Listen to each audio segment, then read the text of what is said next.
If anybody has a question relevant, I mean, this was to close the recorded session, but if there is an immediate question, we can spend another 5 minutes. There is no difficulty. Sir, my name is Brahmanandan. Sir, your findings got any parallel with the historian Majumdar? And do you agree with his findings? Majumdar, you mean R.C. Majumdar? Yes, sir, you are right, sir. You see, Dr. R.C. Majumdar, great Indian historian who covered much of the 20th century in his academic production, was specialized in ancient India, but not much in the proto-historical period. This belongs to the proto-historical period. He was more in the early historical and historical periods. And yes, in his book, which he edited on the Vedic age, which is the first volume in the series published by Bharati Vidya Bhavan, also in his own book on ancient India, he does speak of some cultural transmission. But number one, R.C. Majumdar did not have as much material as what I showed you today. Much of what I showed you belongs to the last 20 to 30 years. Number two, R.C. Majumdar was tempted to accept the Aryan migration theory. He found that it made good sense for linguistic reasons in particular. So, in any case, he accepted whatever was available in his days in terms of transmission, but he did not go deep in analysis. At least I have not seen any writing of his analyzing the Aryan migration theory very deeply. He was not much bothered with it. In fact, in his book, The Vedic Age, he allowed scholars to present the two views, which is the way it should be done. It was an edited volume. Chapters were contributed by different scholars. Some scholars, this was written in the 1950s, 1954 perhaps. Some scholars went by the Aryan invasion or migration, others rejected it.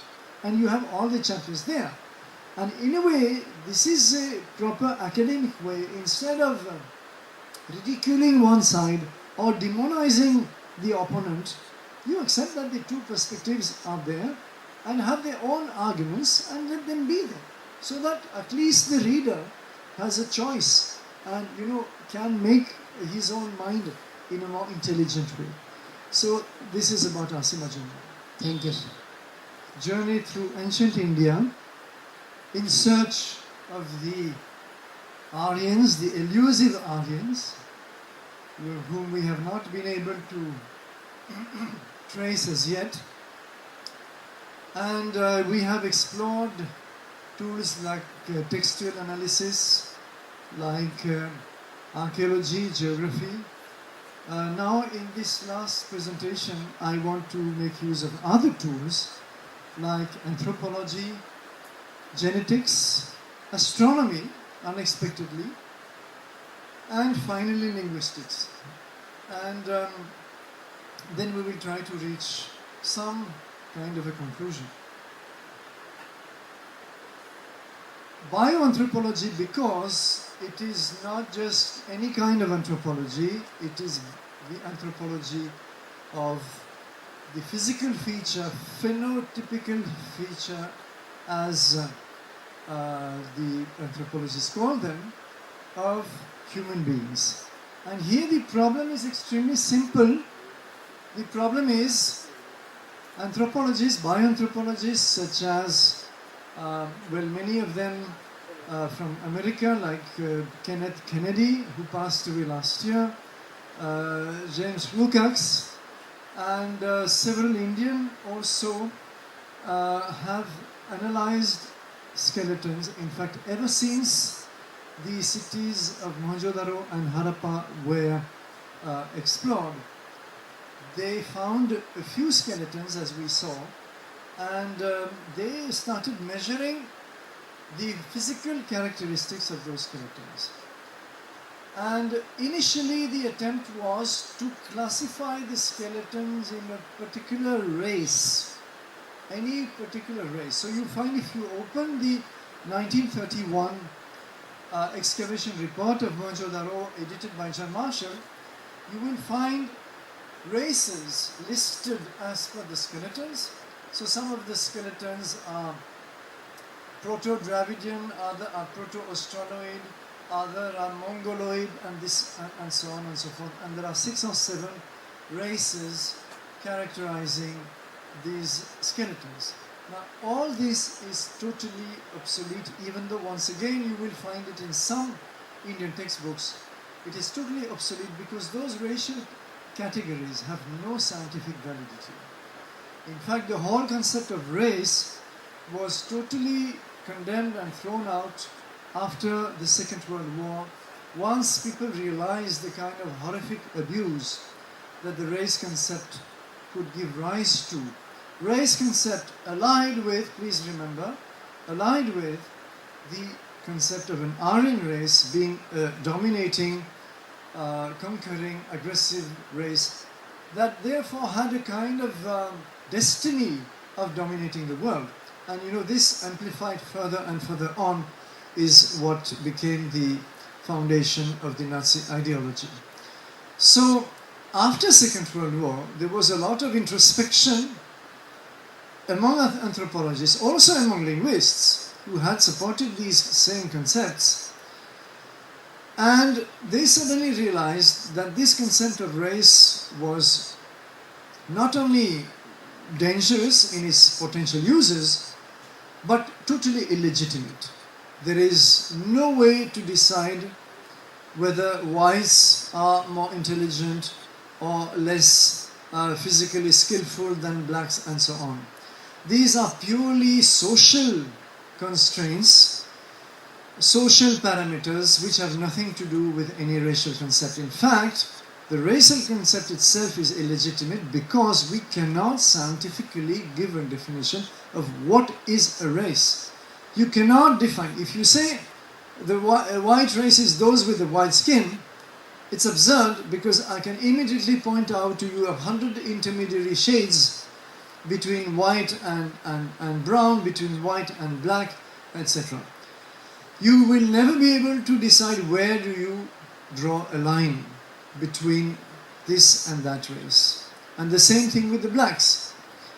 So this whole concept has no scientific validation. This was finally recognized. There was a huge United Nations conference shortly after the Second World War where a big declaration was issued that the race concept is unscientific and illegitimate. Which is why today, if you open books of modern anthropology and modern genetics, you will not find the word race appearing anywhere, usually. This is just not an acceptable concept anymore. So this was practiced by anthropologists in the 1930s with the Mohenjo-daro skeletons and Harappa skeletons and so on, because that was the framework in those days.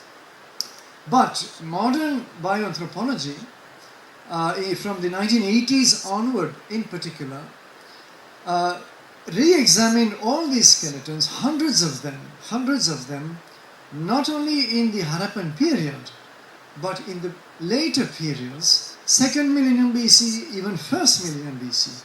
And the problem was not to try and identify any race in that is out of the question. The problem was, can we identify continuity or discontinuity?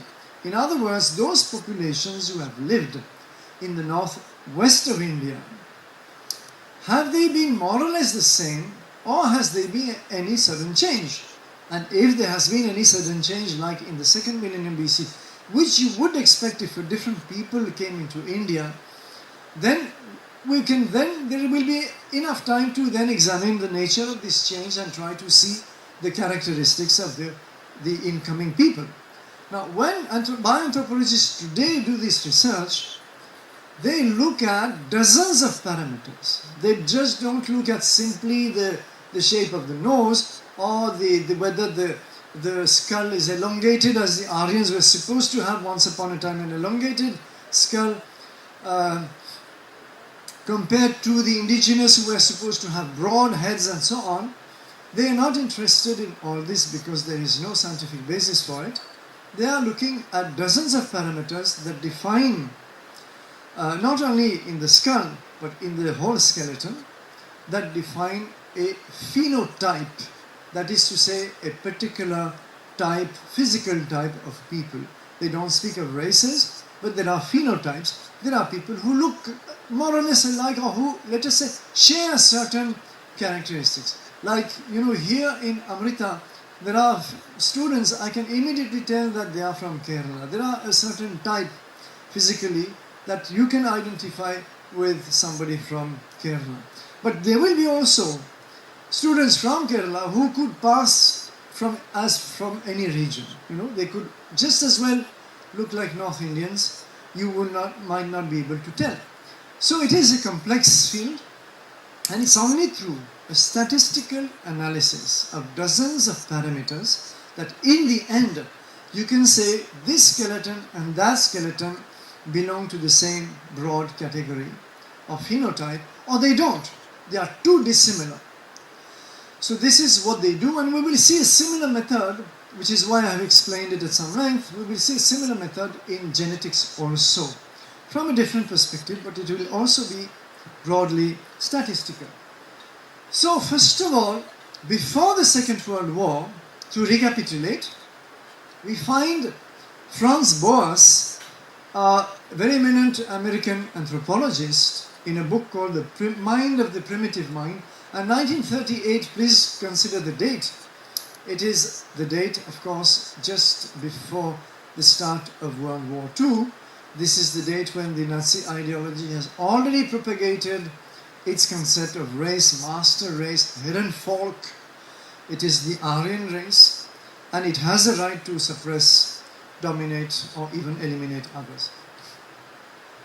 And he writes, this Aryan language has not necessarily arisen among one of the types of men who nowadays speak Aryan languages. Today, linguists will not speak of Aryan languages, they will speak of Indo-European languages instead. So what he says is, maybe there were, different kinds of people initially who spoke that language, that none of them may be considered a pure, unmixed descendant of the original people that spoke the ancestral Aryan language. This is a direct reference to the Germans who said, we are the purest descendants of the Aryans, and therefore we are destined to dominate. And that, furthermore, the original type may have developed other languages beside the Aryans. What is he exactly precisely trying to say is that we are building connections between race and language which are completely illegitimate.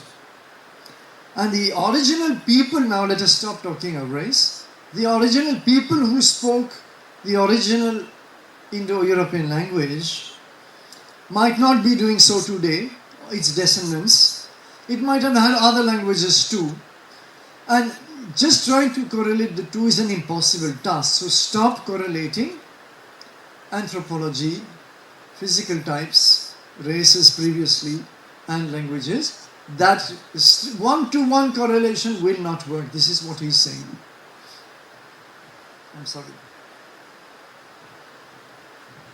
Then another American anthropologist, Ashley Montagu, in a book called The Man's Most Dangerous Myth, The Fallacy of Race, so the title says it all in a way, in 1942, so right in the middle of the Second World War, supports exactly the same notions and will be warning against all misuses of the concept of race. And these misuses are not just the concept of race superiority.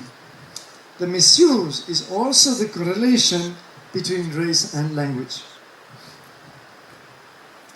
Thomas Trautmann, American academic, who's traced the history of the Aryan story in British India to a very fine study, and he writes how the British promoted the Aryan paradigm to create racial distinctions in India between especially North and South, and between upper and lower castes. So why between North and South? Because in a certain view of the Aryan migration theory, the northern Indians are mostly descendants of the incoming Aryans, while the South Indians are mostly indigenous people.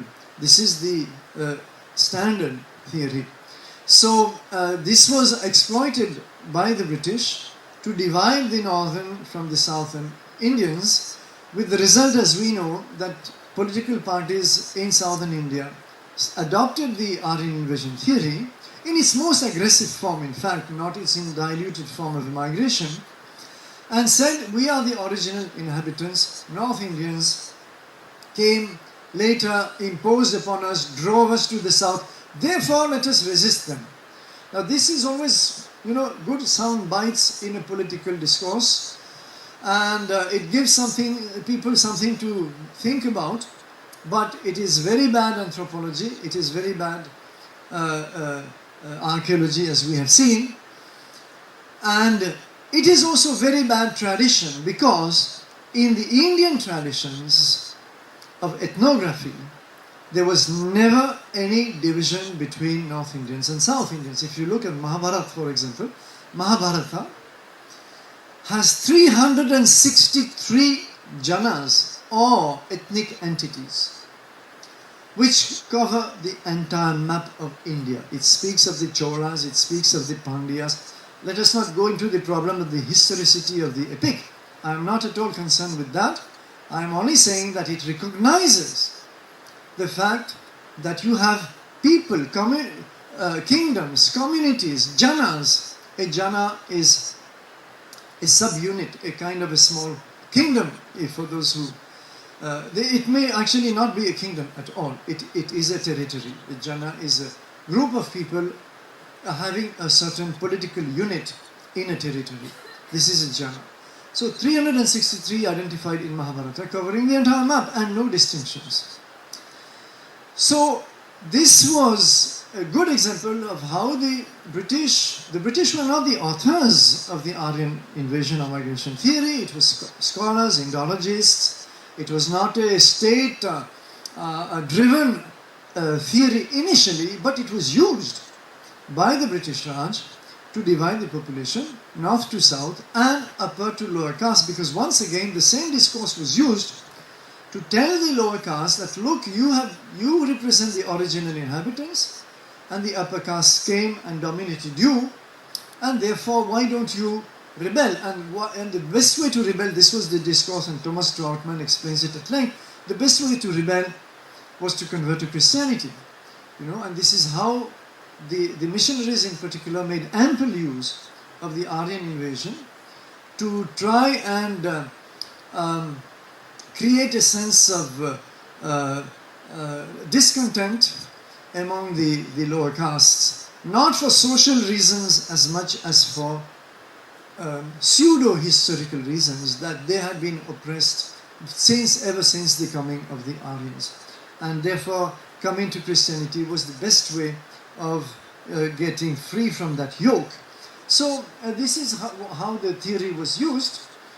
But let me quote from, I'll go straight to the result without spending much more time on this, because now this is well accepted, to a quote by Kenneth Kennedy, whom I mentioned earlier, and who concludes the study, or rather a series of studies in the 1980s and 1990s of all these skeletons in northwest India, hundreds of them, and who writes, biological anthropologists, or bioanthropologists in short, remain unable to lend support to any of the theories concerning an Aryan biological or demographic entity. Please note how careful he is to avoid the word race.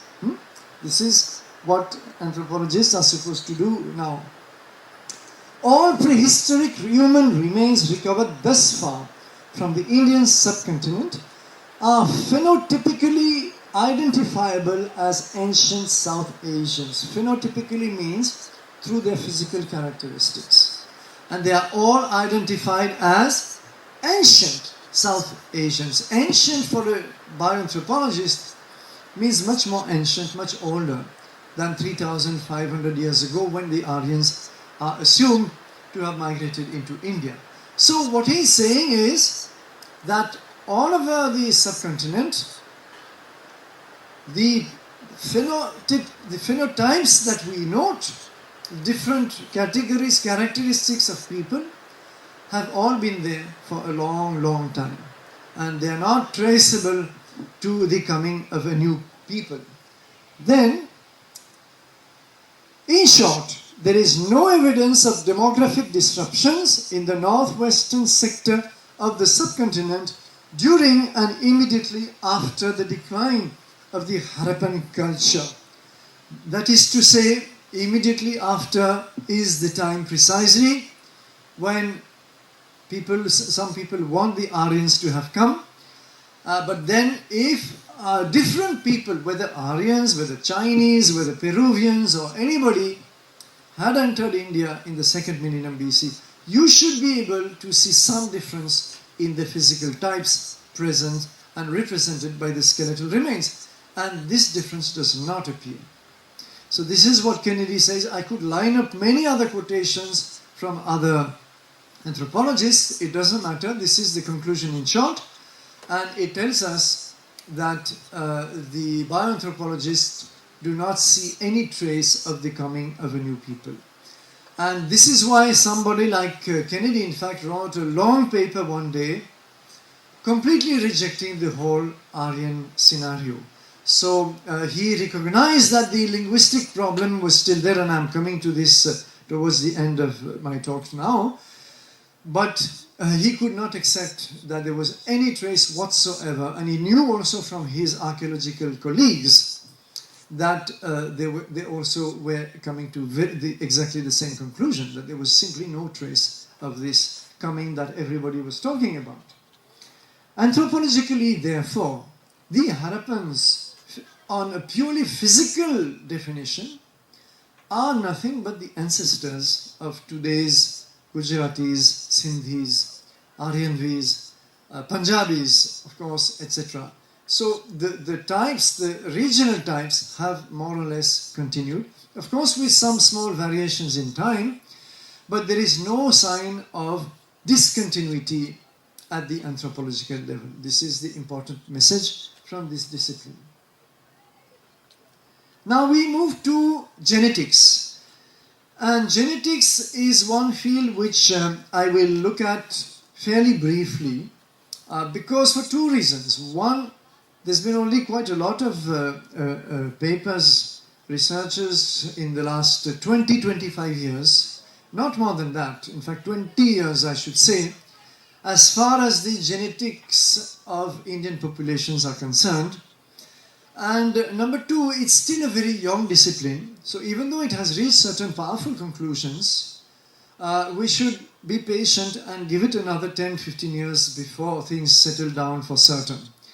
However, let me explain first of all that how does it work? It works for the simple reason that, as you know, the present view of anthropology is that we all have common ancestors in Africa, dating back to roughly 100,000 years ago, or maybe a little more. There are different schools of thought. But we all have the same ancestors. And then from these ancestors, very few, even possibly two, from these ancestors, well, their immediate children were sharing, of course, the same genes. But then, you know, this population diversified. And what happens is that for a number of reasons, genes undergo certain mutations. Some reasons may be cosmic rays, other reasons may be biological accidents, and these mutations suddenly introduce a visible change in either the Y chromosome, Y for letter Y, which is transmitted from father to son, or the mitochondrial chromosome, which is not from the nucleus of the cell but from the mitochondria, and this is transmitted from mother to daughter, actually mother to son and daughter, but only the mother can transmit it, not the father.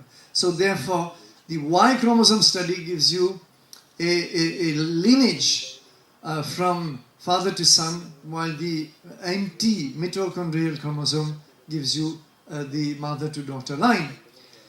And these have become very interesting tools because these mutations accumulate.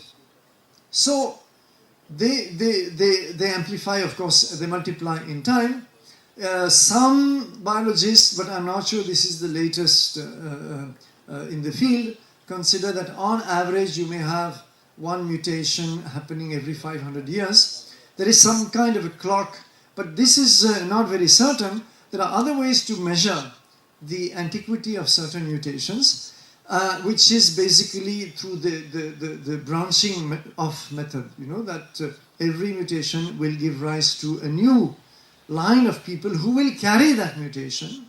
Others will not. So prior to that mutation, other branches which are branched off before will not have that mutation. Then suddenly one mutation occurs and it will be visible in the...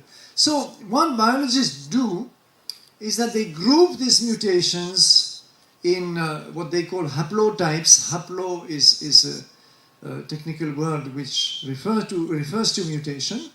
They group these in haplotypes, and these haplotypes of people sharing the same mutations are called haplogroups. So again, geneticists do not accept the concept of race because they can't define it. You can't define a race through genetics. You cannot say, well, the yellow race are the people who have these kind of genes. It's impossible.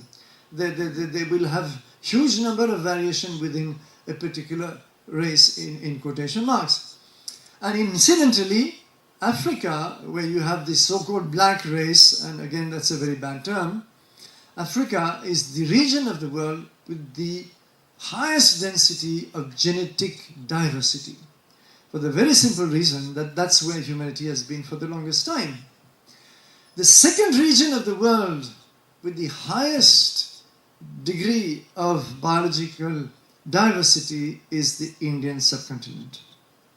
After Africa, this is where you have most biological diversity. So people have been using these indicators of mutation, Y-DNA, mtDNA in particular, to trace the evolution of population. This is known as population genetics. And this is a very, very new branch of genetics, which probably started in the 1980s. In the case of India, we have the first papers appearing in the 1990s, as far as I know. And then 2000 and the last 15 years, therefore, a flurry of new studies of all kinds by geneticists, usually international collaborations, so from all over the place, collecting data from various Indian populations and analyzing them, looking at what kind of mutations they document and whether they can be correlated. So here again, like the skeletal studies, it's going to be broadly a statistical analysis, because you have to decide which people are, let's say, closer because they share a certain number of mutations, or which people are more distant genetically because they don't share very many mutations. And this is the result. One result in one study, studying the Y-DNA of 8 Indian populations and 7 Western Eurasian populations. This is by Kivisild, directed by Kivisild, who is a very eminent Estonian geneticist who has actually produced quite a lot of studies of Indian populations. And this is what the maps actually tries to do. Putting Central Asia at the center. I don't know if you can see mine, right at the crossroad of the two lines, two axes. Central Asia is a convenient point because, well, it is broadly a center of gravity of the whole map. Broadly, not exactly. Number two, this is a convenient way to test the Aryan migration theory, because if you had Aryans coming into India from Central Asia, even if they came from somewhere else before, they would have had to come through Central Asia. Now these Aryans, therefore, from here would migrate into India, and you would expect certain things. For example, you would expect them to be very close to Brahmins. You see here at the bottom right, Brahmins from Konkanastan, that is to say Goa, and they are actually the farthest away with the Punjabis. This is very strange. We would expect the Punjabis and the Brahmin communities to be very close to the Central Asia at the center if the Aryan migration had taken place the way we were told. This is not happening. Instead, you have the Gujaratis who are actually quite far away on the map, and you have the Chenchus. Who are the Chenchus? Chenchus are a Dravidian-speaking tribe of Andhra Pradesh. Now, Dravidian-speaking tribe, both on account of Dravidian language and on account of being a tribe, they are supposed to be the so-called original inhabitants whom the naughty Aryans suppressed and oppressed. And here you find them closer to Central Asia, genetically speaking, than Brahmin communities or even Punjabis. So the study is limited. It doesn't encompass sufficient number of Indian populations, and nevertheless, it is sufficient to tell us that there is something going on which is not normal, which is not easy to fit with the Aryan paradigm. Kivisild continued, and in fact he authored or co-authored many such studies, and here in one of them he says, we believe that there are now enough reasons not only to question a recent Indo-Aryan invasion into India some 4000 BP. BP means before present. So he's putting it roughly 2000 BC. Doesn't matter. But alternatively, to consider India as a part of the common gene pool ancestral to the diversity of human maternal lineages in Europe. So what he's saying here is that India actually is not a receptor from Europe, but a contributor to Europe. And several other geneticists like Stephen Oppenheimer of Oxford University also propose that after coming out of Africa, humans, one line of migration was towards the northwest of the Indian subcontinent, or led to it, before continuing on to Southeast Asia and so on. And from there, from northwest of the subcontinent, people went on migrating towards what is today Russia, Central Asia, Russia, and on to Europe. In that case, but of course that would have happened long, long ago, and this is what Kivisild is reflecting here. In another study, he says the Indian mitochondrial DNA tree in general is not subdivided according to linguistic, Indo-European or Dravidian, or caste affiliations. There is a lack of clear distinction between Indian castes and tribes. Now, these are two extremely important statements here. The first tells us what anthropologists have already told us earlier, that the linguistic groups, for example, take Indo-European speakers in India, or Indo-Aryan speakers as we call them. That is to say, people who speak Hindi, who speak Gujarati, who speak Bengali, Oriya, and Punjabi, and all these Indo-European languages.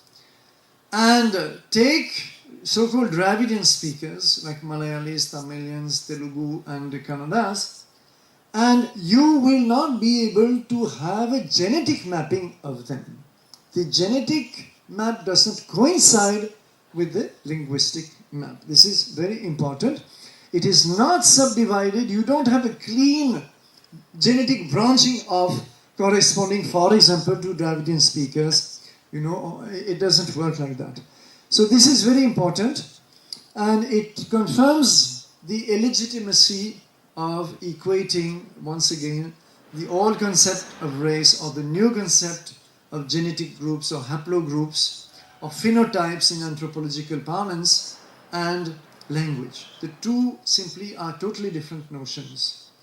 Second, there is a lack of clear distinction between Indian castes and tribes. Now, some geneticists have even started talking of the caste tribe genetic continuum. This means that castes and tribes are not genetically very different. There are differences here and there that has to be seen on a case study, but broadly speaking, they are not very different. Whereas the Aryan migration theory wanted them, told us from the beginning that they are very different. You see, used to say, for example, that they were completely distinct races. Now, this is a very important input. And Metz Palou, who is actually a colleague of Kivisild, in 2004, Metz Palou says, language families present today in India, such as Indo-European, Dravidic, and Austroasiatic. Austroasiatic are languages like Munda, which I will come back to a little later. It's one of the ancient tribal languages of India. They are located mostly in eastern India. Are all much younger. The language families are much younger than the majority of indigenous mtDNA lineages found among their present-day speakers at high frequency. Now, this means we have to translate those statements. For those who are not very familiar with the language of biology, you have to translate these statements in plain English. And what this means is that the language families are recent distinctions among the population. The older biological distinction goes to a much more ancient, much greater antiquity. It would make it highly speculative to infer from the extant mtDNA pools of their speakers whether one of the listed above linguistically defined group in India should be considered more autochthonous than any other in respect of its presence in the subcontinent. Once again, let me translate this very important statement into plain English. It means we geneticists cannot tell you which of those linguistic groups determined by the speakers is present in India before the others. It is impossible biologically to determine that. So language cannot tell us anything about which group came first, and in any case, biology will not confirm it. The concept of Adivasi, now this is very important. Concept of Adivasi has no scientific basis. It's a colonial concept. What is Adivasi for those among you who might not know? Adi means first, Vasi is the inhabitant, the original inhabitants. This is a colonial concept which the British in the racial anthropology of those days defined as the original inhabitants of India, and they rushed to the conclusion that the tribal groups of India and the lowest castes represented those Adivasis. And in fact, independent India has even built a whole reservation policy, where policy of quotas in education, in government jobs, where the concept of Adivasi comes in, and where they are supposed to be the ones who have been most oppressed and so on. And they have, in fact, quite without any discrimination, adopted implicitly the whole colonial anthropology of the 19th century. And what biology tells us today is that it's impossible to decide who is an Adivasi in India. Perhaps a tribal group may represent some very, very ancient inhabitant of the subcontinent. It's quite possible. Perhaps not. In fact, for example, in the northeast, in the northeastern states of India, it's well known that certain tribal groups have been in India only for a few centuries, or maybe 1,000 or 2,000 years. So there is again no one-to-one correspondence. And if we want to say that this group of people are the first inhabitants of India, we are going to run into serious problems, and we will be going back to the same unscientific language that the race theory was using earlier. And as I add, as of now, it's impossible to decide who is Adi. And after many millennia, should it matter so much? Should it be so important who is the original inhabitant of India, assuming we can ever determine the answer. Is it so important? Because even if you accept the Aryan migration theory, all the major populations in India have been there for at least 3,500 years. If you don't accept it, then of course it will be much, much more than that. But even accepting it, 3,500 years, it seems to me, is a length of time sufficient for everybody to feel comfortably at home. The Americans are so proud of their American nation, and they talk as if they've always been there, and the American nation has always existed, and it's not even 300 years old.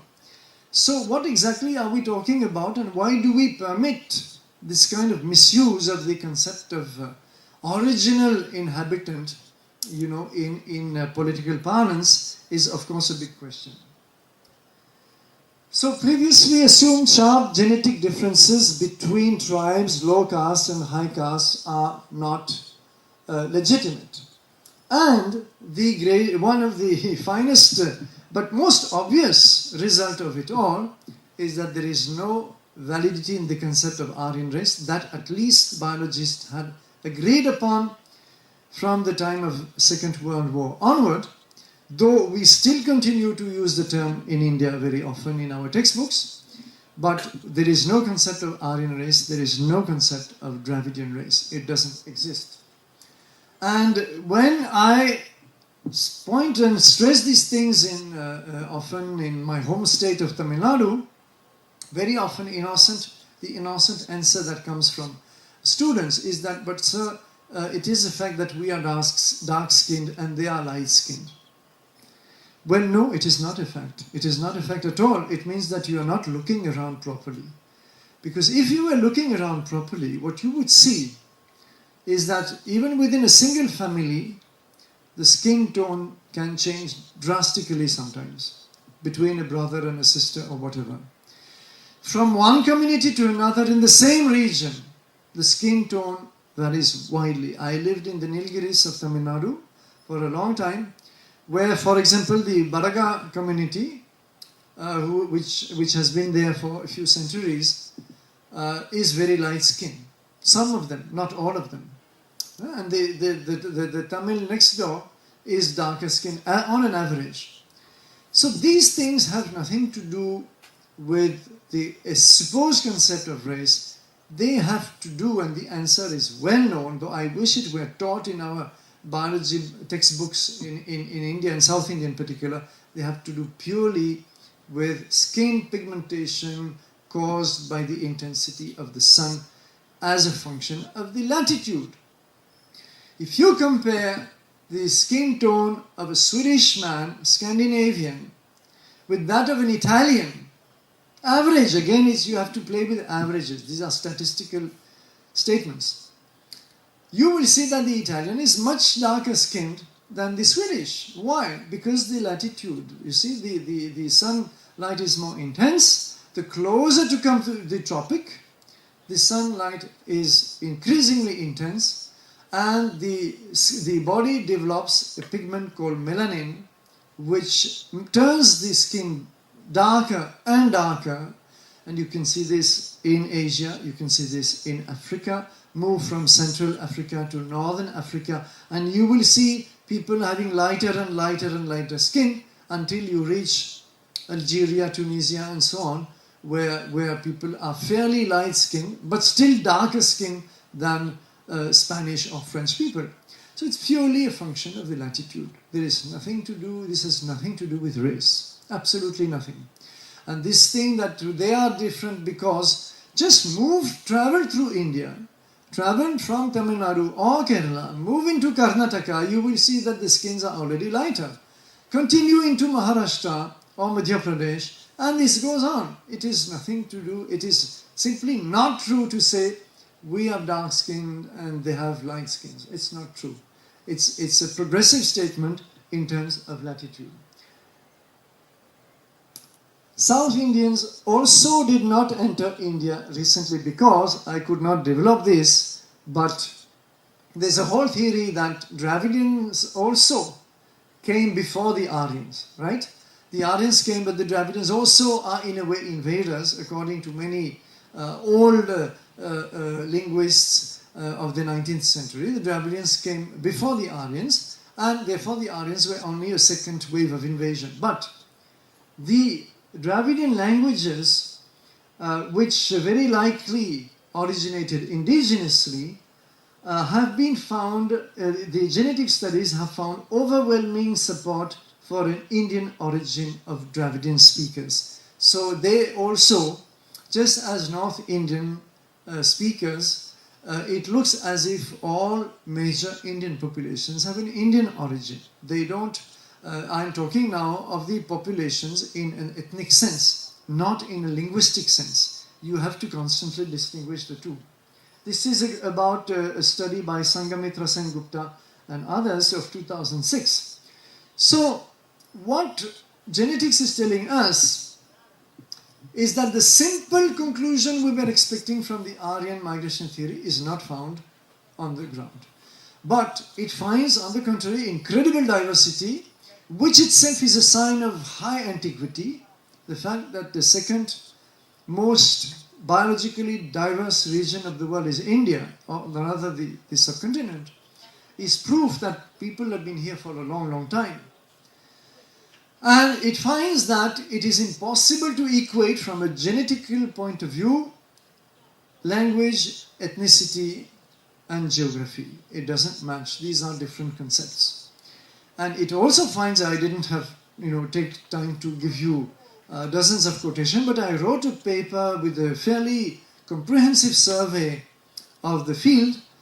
So those of you who are interested, you can ask me. And what it concludes is that the linkages, genetic linkages, are strongest from a geographical point of view. That is to say, it is not caste, or it is not, certainly not language, but geographical proximity that determines genetic proximity. And for example, a Brahmin of South India will be closer, genetically speaking, to a tribal of South India than he will be to a Brahmin of North India. You see, the geographical proximity will create a stronger genetic proximity than the supposed caste proximity would be expected to do.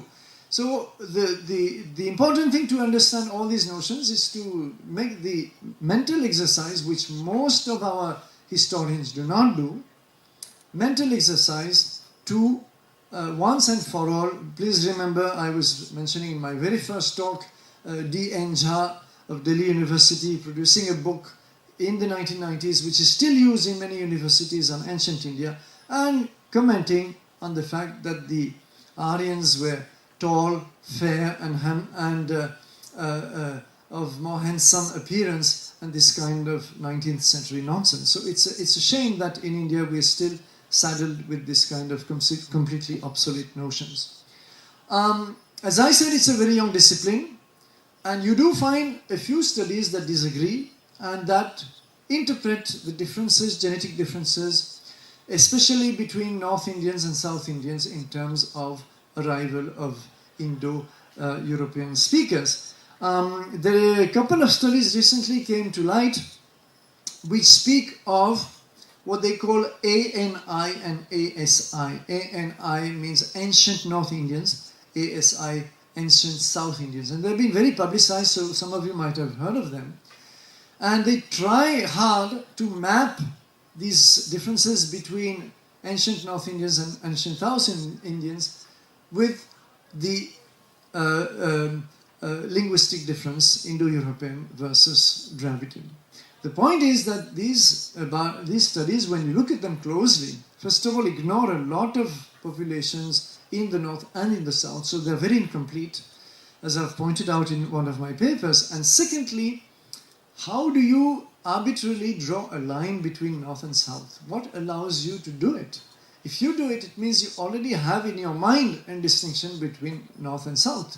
Why should you draw a line here? And for example, why should you not draw a line between east and west and speak of ancient Western Indians and ancient Eastern Indians? And you would also find differences, because there is diversity, therefore there are differences. So it shows that the methodology has to be very honest and thorough, And the only possible honest methodology for a geneticist is to completely forget about the previous theories of popular theories or 19th century anthropological theories about such differences between North and South. You should just look at the data and interpret it, but not predetermine these kind of divisions. So as I said, we'll give 10, 15 years to genetics, and I'm very confident that the relics of these old notions will be swept away and it will be accepted, as already a number of geneticists of many countries have proposed, that all major Indian populations have been settled in India for at least 50,000 years. This is the estimate. Some even propose 78,000 years, but that is a little speculative. But at least 50,000 years, the second migration out of Africa.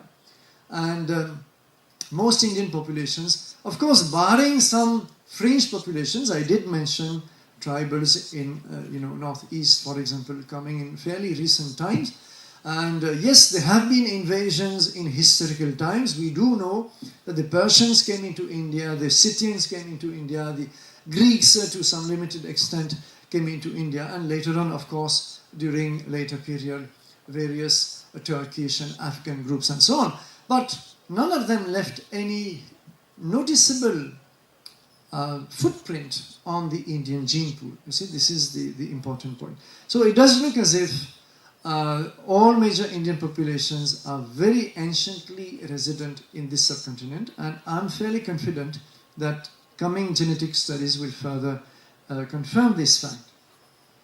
Now, I will have a very brief look at archaeoastronomy before moving on to linguistics and to the last part of this talk. Archaeoastronomy means what? It means it is a regular academic discipline in the West. In India, it's only beginning in a way. And it consists in looking at the astronomy of ancient cultures and civilizations. That can be done through two methods. One is through archaeological remains. Say you find, like in Stonehenge in England, you find stones aligned in a particular pattern. Well, you study this pattern, you see whether it points to particular astronomical configurations at a particular time of the year, and etc. And you can determine that certain astronomical events were important culturally speaking and so on. So this has been done in many civilizations, in Egypt, Greece, and the Neolithic, megalithic cultures.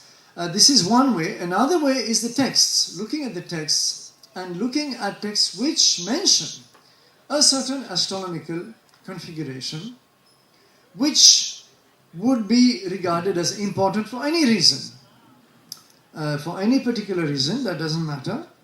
And this text would then allow us to give a date. Why?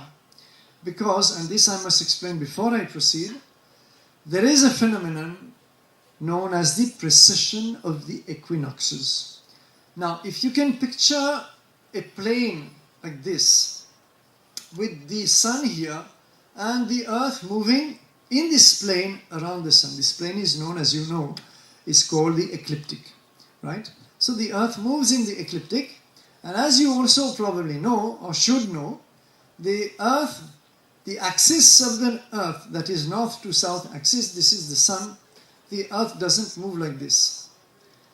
It doesn't move like this, it moves like this. It has an inclination of 23 degrees something with the perpendicular of the ecliptic. So it is not perpendicular to the ecliptic, there is a deviation. And this is what creates the seasons. Because if the earth had been moving like this around the sun without any deviation from the north-south axis of the ecliptic, then there would be no seasons whatsoever, no changes ever for any particular region. But the Earth's movement is more complicated than this.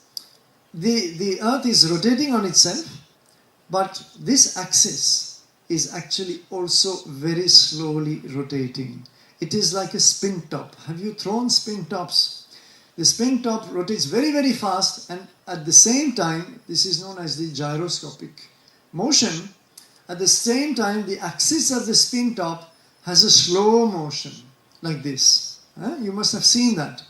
While the spin top is rotating very fast, its axis is moving like this. This is exactly what the Earth does, except that for the axis of the Earth to complete a revolution, it takes 27,000 years. So this is known, and this rotation of the axis of the Earth creates, in fact I should have put some animation for you to follow better, but I hope you have got the gist, creates a rotation of the celestial sphere.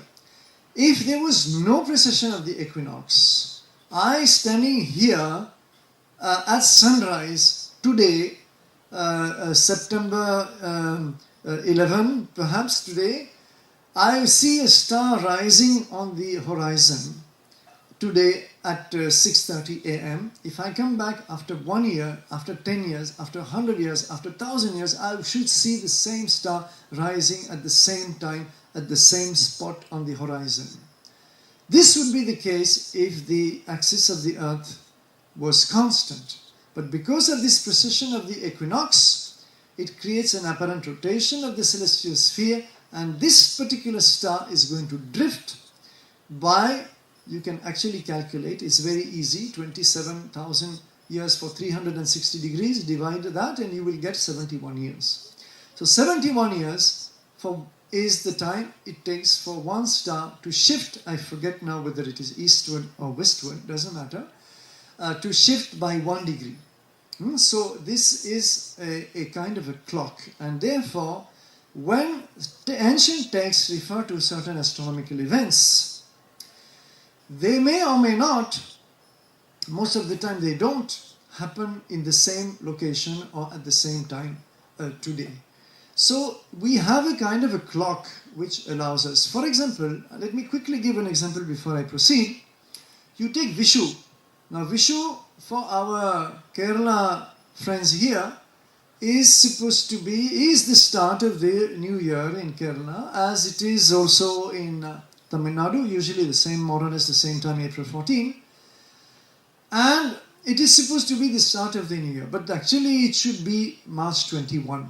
It should not be April 14, because March 21 is the astronomical time when, you know, the sun resumes, when actually we have a perfect equinox, and therefore this is a critical time of the year. There's no reason to select April 14. Even more spectacular is the case of Makara Sankranti on January 14, which is supposed to be when the sun resumes its journey towards the north, but the sun doesn't resume its journey towards the north on January 14. It does so at the winter solstice of December 21. So, Makara Sankranti, please see, December 21 to January 14, it's about 24 days. And March 21, the equinox, to Vishu, April 14, the same 24 days. Multiply 24 by 71 and you are going to get something like 1700 years. So this shows us that this calendar was set about 1700 years ago. Because at that time, yes, Makar Sankranti was indeed this winter solstice, and Vishu was indeed the equinox, which today they are not anymore, because of the precession of the equinox. So you see how you can use this as a kind of a clock. Now, let me proceed and show you how this I'm going to simply take 2-3 examples, there are many more, how some scholars have drawn facts or interpreted facts from the texts. For example, the most famous example is the case of Bal Gangadhar Tilak. You know him as a great freedom fighter, but he was also a Sanskritist, a professor of mathematics, and interested in the origins of Indian civilization. And though he accepted the coming of the Aryans, you know, in those days it was very rare were the scholars who challenged it, as I showed in my first talk. At the same time, he wanted the Aryans to have come into India not in 1500 BC, but much, much before. Why? Because he found in the Rig Veda, there is a myth told which he interprets as the precession of the equinox being in Orion, being in the constellation of Orion, and not as it happens today. So he wants, this is one interpretation he gives, and coincidentally Hermann Jacobi, the German Indologist who lived at the same time, 3 months later quite independently published a paper reaching exactly the same conclusions, more or less on the same ground. So both of them want that the vernal equinox, which is the spring equinox, that is to say March 21st, should be taking place in Orion and not where it takes place today. And this points, through the precession of the equinox, this points to about 4000 BC. And this is why Tilak said that, well, the Aryans would have entered at that time, or even a little earlier. So this is one kind of interpretation. Now, of course, he was opposed by a number of scholars, most of them British, who were not prepared to accept such an antiquity for the Vedas, and who tried to say that it was nothing but a stretched interpretation. But the fact is that there are many other mentions in the ancient texts, and I'll mention just a few of them, to show that the chronology we get is not compatible with the Aryan migration theory. For example, the case of Dhruva. Dhruva is, the myth of the legend of Dhruva the child, who was a symbol of steadfastness in his devotion. I will not tell the story, you should know it. And such a steadfast child that after his death he was identified with the pole star, because the pole star never changes. It is always there, it is fixed. However, that is not true. The pole star actually changes because the axis of the earth describes this cone is in 27,000 years, and therefore it moves away from a pole star until it finds another, sometimes a few thousand years ago. Sometimes for thousands of years there will not be a pole star at all. Now, Professor Aryan Iyengar has done some work on the Indian pole star, and he's been able to show some texts that refer to a different pole star than the one we have today. And that different pole star can only have been in about 2800 BC. Then there is the famous piece of evidence. I will not be able to present the whole evidence to you. There are actually papers on this, on all the chronological implications of those ancient astronomical references. And this is the case of the Shatapatha Brahmana. Now, Shatapatha Brahmana is a Brahmana, that is to say, it's a commentary on the Vedas, and it comments on the construction of fire altars. So it gives instructions as to how you should construct your fire altar. It is concerned with the conduct of fire rituals in this particular chapter. And it says that you should always face the east when you are going to sit in front of your altar. You should be facing, the priest must be facing the east. And as you know, this is still the case most of the time. This is regarded for very obvious reasons as the most auspicious direction. And how do you find the east? Now that is the next question. Finding the east today, well, the simplest thing will be to take a magnetic compass, but there are no magnetic compasses in those days. So then how do you do? So when I ask students, invariably they answer, well, this is where the sun rises. But the sun does not rise in the east. The sun rises in the east only on 2 days of the year, that is March 21 and September 21. The rest of the year, the sun deviates from those points, more, and then it swings back and so forth. So you cannot use the sun as a marker for the east unless you have already a very good calendar which was not the case in the time of Satapatha Brahmana, and where you are, when you are really, able to follow the sequence through the year and to know exactly at which point of your calendar you get an equinox.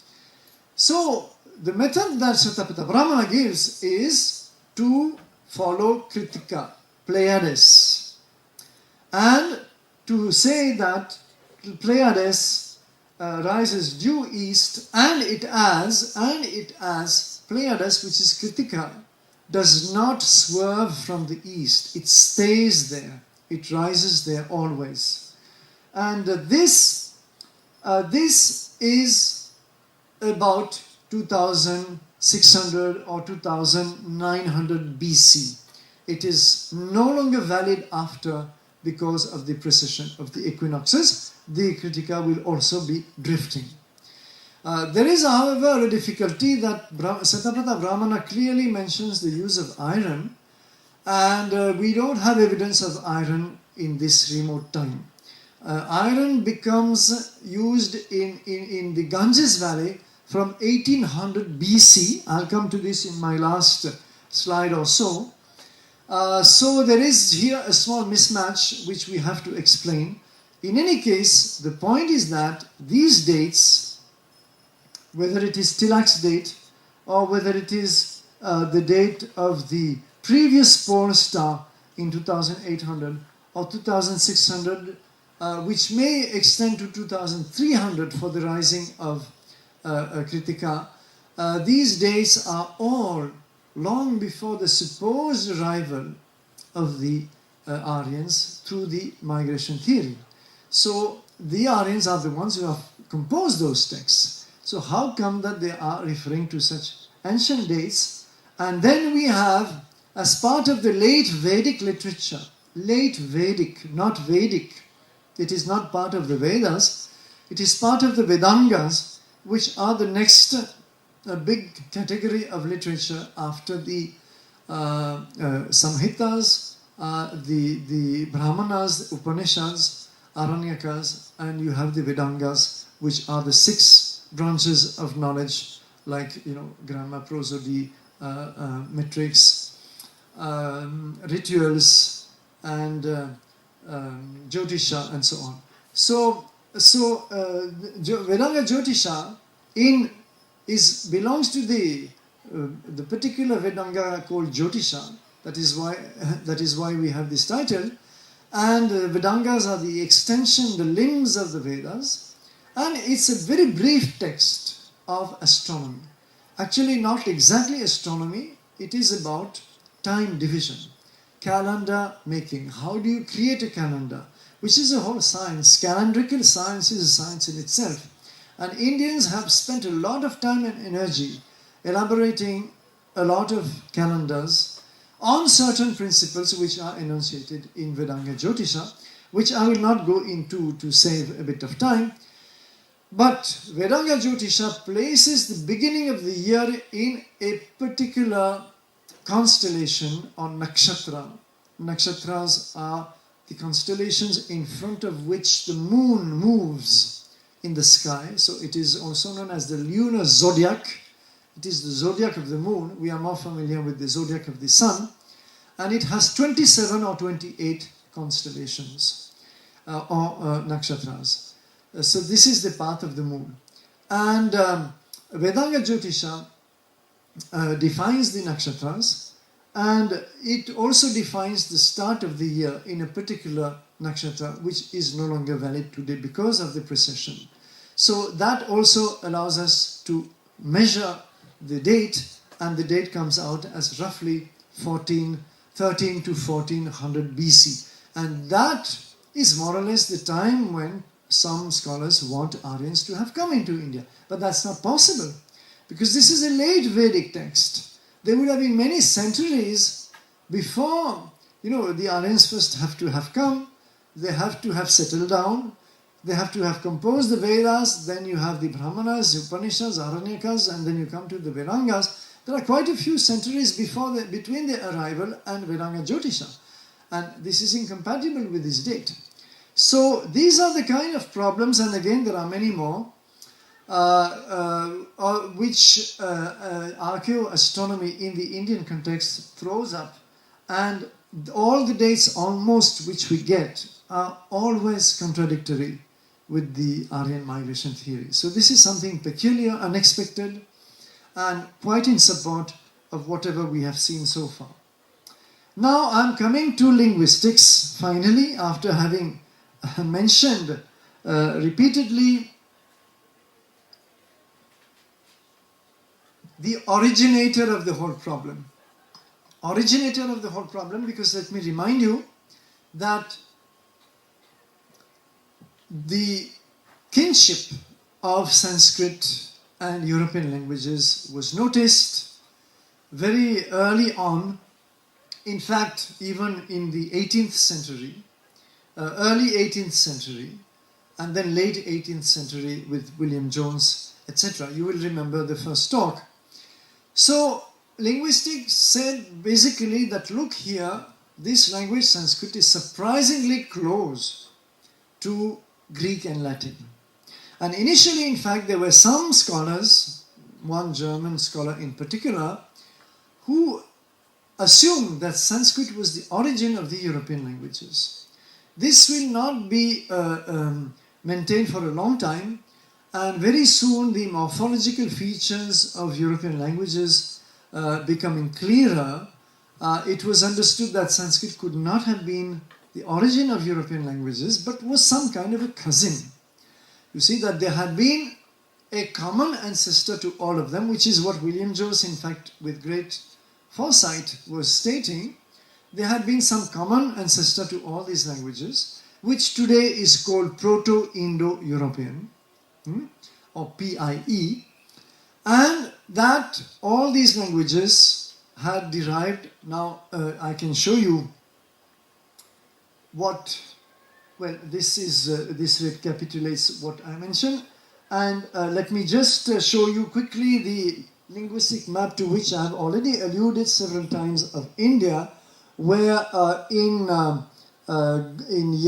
yellow basically you have all kinds of yellows to simplify. You have the Indo-Aryan languages, which are a branch of the Indo-European languages. In this blue, you have the so-called Dravidian languages with some pockets in central and eastern India. And please have a look at this pocket, which I will be talking about very briefly later on. And this is the language of Brahui in Balochistan. We'll come back to it. Then you have the Austro-Asiatic languages I mentioned earlier, like Munda and other tribal languages. This is this kind of violet. And then you have the Tibeto-Burman belt of languages all around the Himalayan belt and in Burma. So very rich linguistic diversity. This subcontinent in any case is famed for its diversity at every level, and linguistics does not disappoint us from that point of view, but it has evolved a lot. It has classified all the Indo-European languages into two parts, the Saitam and the Santam languages. I will not explain in detail. These are variations in the evolutions of the sibilants. The sibilants are sa, sha, sha, and these kind of sounds. And well, they have classified, and here you have from the Proto-Indo-European. This will take us, the Santam languages, to the next slide. But here you see, here in the center, Indo-Iranian, splitting into Iranian on the right. I was mentioning Avestan the other day. Sanskrit here, this is known also as the Indic branch, and you can see all these languages which we are very familiar with, which are all Indo-European therefore. Dardic is Kashmir and part of Afghanistan, in fact. And West Slavic, East Slavic, South Slavic, Baltic, and Albanian. So this is one branch. The other being the Centum languages, which here take us to Italic and therefore Latin and all the derivates. and Anatolian, Tocharian, Germanic, with of course German and English somewhere in the picture, Celtic and Hellenic. So these are briefly this is the whole Indo-European landscape. This is the largest family, linguistic family in the world. And as you can see, this is important to note, it is all very neatly organized. One language seems to derive from another, which derives from another. And when you go back at the top of the tree, you find this Proto-Indo-European, which is in blue here. Now this is known as the tree model or arborescent model of linguistics, which means that you assume that from a common trunk, you have to reverse the tree, that's all. From a common trunk, which is Proto-Indo-European, you have these branching offs all the time and these language. But of course, it is known that this is a little too neat of a model in the sense that languages also have all kinds of lateral interactions, which this model does not display here, and they may influence themselves considerably. Even in fact, they may influence themselves considerably even across families of languages. For example, in India, the Sanskrit language and Sanskritic languages, like all the modern regional languages of North India, have been interacting for now several millennia with the southern languages, also known as Dravidian languages. So this has produced a lot of similarities, even sometimes morphological similarities, which are unique to this subcontinent. And there is no doubt that though they are belonging to apparently different languages, they have many points in common. And it is not even impossible that after another 2,000 to 3,000 years, they may even merge into a single family. This is quite possible. So therefore the tree model is a little schematic. It is a simplified model, and I'm coming back to this point in a few minutes. Now the question was that if we have a Proto-Indo-European language, should we not also expect an original homeland for that language? If some people someday, which Franz Boas already told us, if you remember, that this was an illegitimate exercise in his view. But anyway, if some people someday talked the Proto-Indo-European language, where did they live? And can we not call this the original homeland of the, today we would say, of the Indo-Europeans? But in the 19th century, the problem was simply known as the original homeland of the Aryans, and this was known as the Urheimat. So the Urheimat in German, original homeland, was the most sought after academic outcome of the whole Aryan theory. And this is where, as I mentioned earlier, many Europeans quarreled over who was the closest to the original homeland. These were very ridiculous, but unfortunately very tragic also academic disputes, which ultimately fed the Nazi ideology. Anyhow, today we still have people proposing Northern Europe, we still have Central Europe, we still have the Uralic Volgan steppes of southern Russia, and I've given the names of the scholars every time.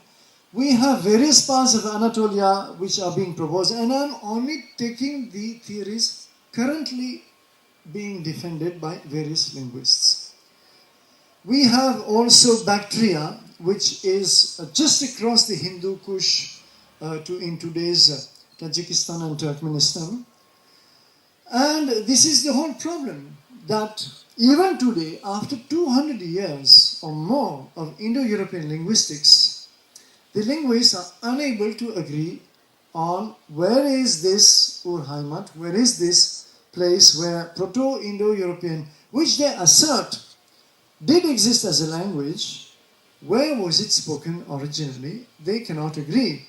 And though some theories are more dominant, like the theory of Marijas Gimbutas of the Volgan steppes, nevertheless they are not accepted uniformly. So a scholar like Edwin Bryant, who wrote a very important book on the Indo-Aryan controversy, concludes that the minute you try to further narrow this vast Indo-European speaking area, you enter the quagmire of speculation and disagreement that has been characteristic of the Indo-European homeland quest since its inception. This is the whole thing. There is a vast confusion about the whole thing. This is a map that summarizes where I have drawn. This is, of course, a little bit ironical as a kind of echo of Swami Vivekananda's declaration about, the various homelands of the Aryans, and he ended saying, "Lord bless the Aryans, and I wish they had drowned in the Swiss lakes where one of the theory wants them to have been located." Anyhow, so I have drawn for fun all these arrows towards India because they are always supposed to have come to India. Among other regions, of course, they will migrate not only towards India but towards Iran, which is here. So there is an assumed separation from Central Asia into Iran and India. And they will migrate basically all over the place. But you see here I have listed 22 various homeland theories. So this is not a very encouraging sign. And but then the question is, why can't I have a number 23 here? And say, well, in that case, let me also propose an Indian homeland for the Indo-European languages. And as I will show you shortly, this is what some scholars have been doing. But this is not regarded seriously by mainstream linguists for a reason which is actually a reason of common sense. But history does not always move according to common sense. The reason of common sense is that look at the region, Indo-European linguistic area. It's like this, okay? Now, they would expect that the point of origin of all these languages, this is one family, should be somewhere towards the center of gravity, geographical center of gravity, because it will make it easier for them to explain the various branching offs, the various branches of this vast family. So they say, well, your India is too far out, it's on the periphery. And this is ironical because the whole problem started from India. The whole Indo-European debate started from the discovery of Sanskrit, the discovery of the Aryas, whatever the word Arya means in the Rig Veda, and now the Arya has been relegated to the periphery of the entire problem, and it is as if we don't need him anymore, and Sanskrit becomes a very marginal development of the whole linguistic phenomenon. In any case, let us proceed, and let me show you just one or two of these theories more closely. This is the Kurgan hypothesis of the southern Russian steppes of Marija Gimbutas, who is actually an archaeologist more than a linguist, but she built up a big corpus of evidence which was based on some grave culture where the horse was present, and because this theory, this idea that the horse is essential and central to Indo-European linguistics has survived, has subsisted very much, unfortunately, and the confusion created by the misreading of the horse in the Rig Veda has spread far and wide. So they always look for some horse-rich culture, even though Edmund Leach, the British anthropologist, warned us against seeking too many horses in any ancient Indo-European culture. So these are the various paths of migration that she proposes, and you can see that it's quite elaborate. And finally, there is here a move into Iran, and it will go on into India, which actually is outside the map. You see, so peripheral that it's not even considered important. However, a number of other archaeologists, such as Jean-Paul Demoule, but not only, have contested her theory and have said that she is forcing the evidence, and all these movements are not actually traceable on the ground. And it's very interesting because they speak more or less the language that we've heard within India. where within India, archaeologists have said, we don't see your Aryans moving in, we don't see them spreading. And we have also archaeologists in the West who speak the same language for this whole region, saying that all these movements, they're not impossible, but you are not able to really document them.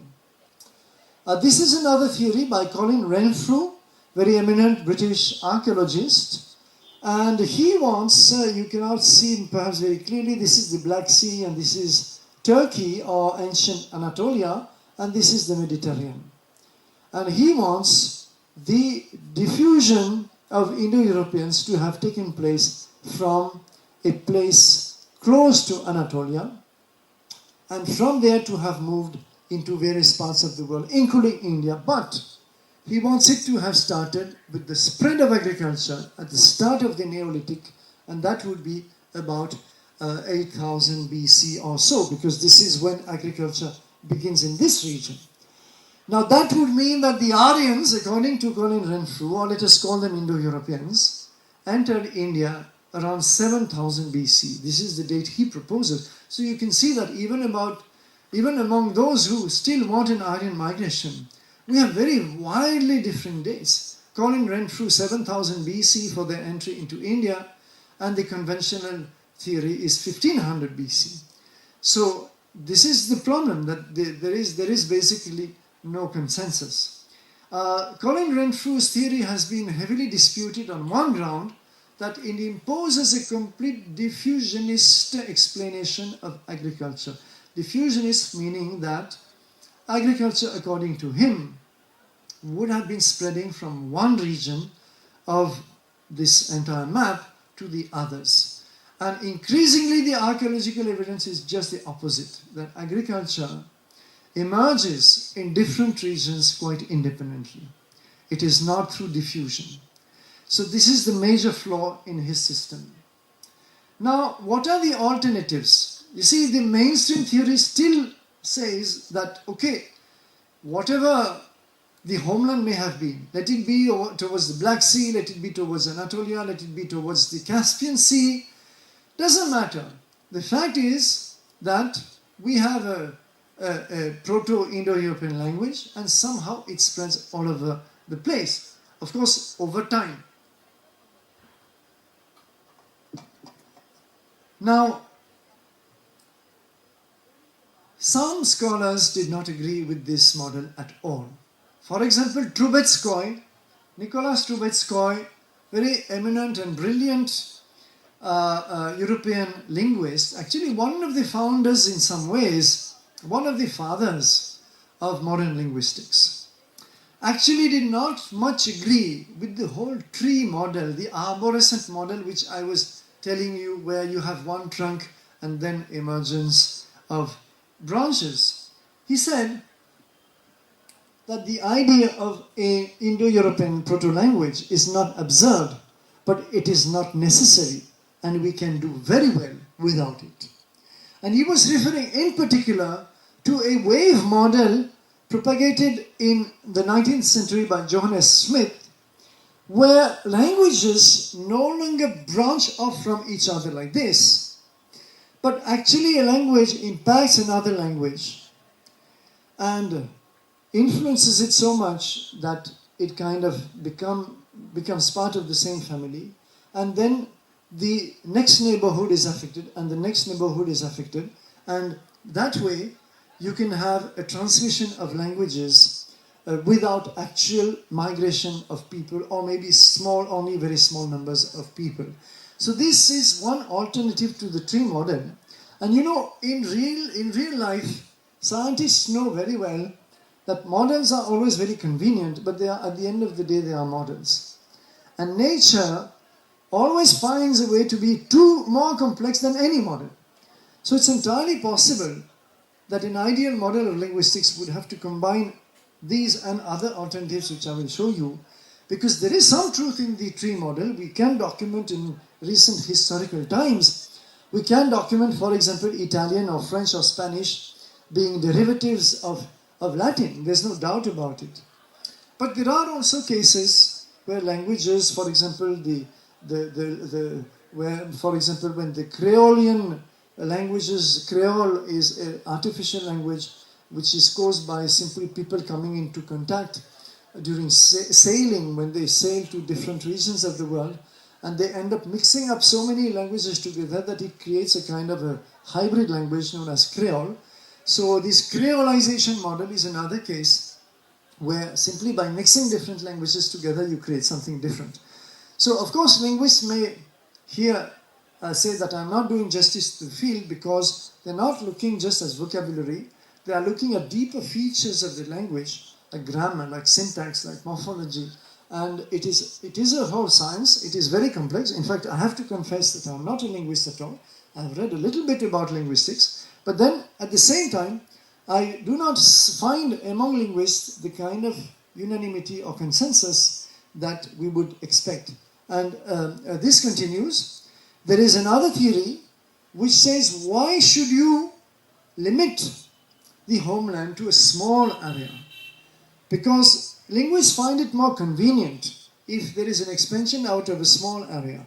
But why not, especially if languages have had some time to interact for some millennia before, why don't we conceive of, and this is known as the broad homeland theory. So this is one possible map of it, but in that case, we are equally free to extend it further or even to move it towards Central Asia and to include India in it. Why not? So this is just to say that there are alternatives. There is also recent research by scholars from New Zealand, Russell Gray and Quentin Atkinson, who adopt a kind of a genetic evolution of languages. They say, after all, languages are living things. And they are created by humans who are living things. Why can't we try to apply some laws of genetics to languages, show how they evolved, and then we can create a model and look at the conclusions. And that's what they did. And they fed vocabularies from, I forget now how many, 40 or 80 Indo-European languages into a computer after creating this model. And they came out with surprising results that, well, they located Proto-Indo-European in Anatolia. This is the Colin Renfrew theory. But then, from the conventional date of 4000 BC, they moved to 7000 BC. And they said, this is the span of time we need. Now, if we have so much time, if we have now 9,000 years up to present, or let us say, if we have, let us say, 6,000 years till the beginning of literature, broadly speaking, then we have a lot of time for a lot of different things, different scenarios to have happened. And that, gives us a lot of breathing space. Thomas Burrow, 1955, was a very conventional Sanskrit scholar who produced a very important study of Sanskrit. In fact, it is the classic reference on the Sanskrit language, Thomas Burrow. All features of Sanskrit, but then he had a problem with the conventional model of linguistics. And he said that he sees deep divergences between the various European members of the family, and this can only be accounted for by pushing back the period of original division to a period much earlier than is usually assumed.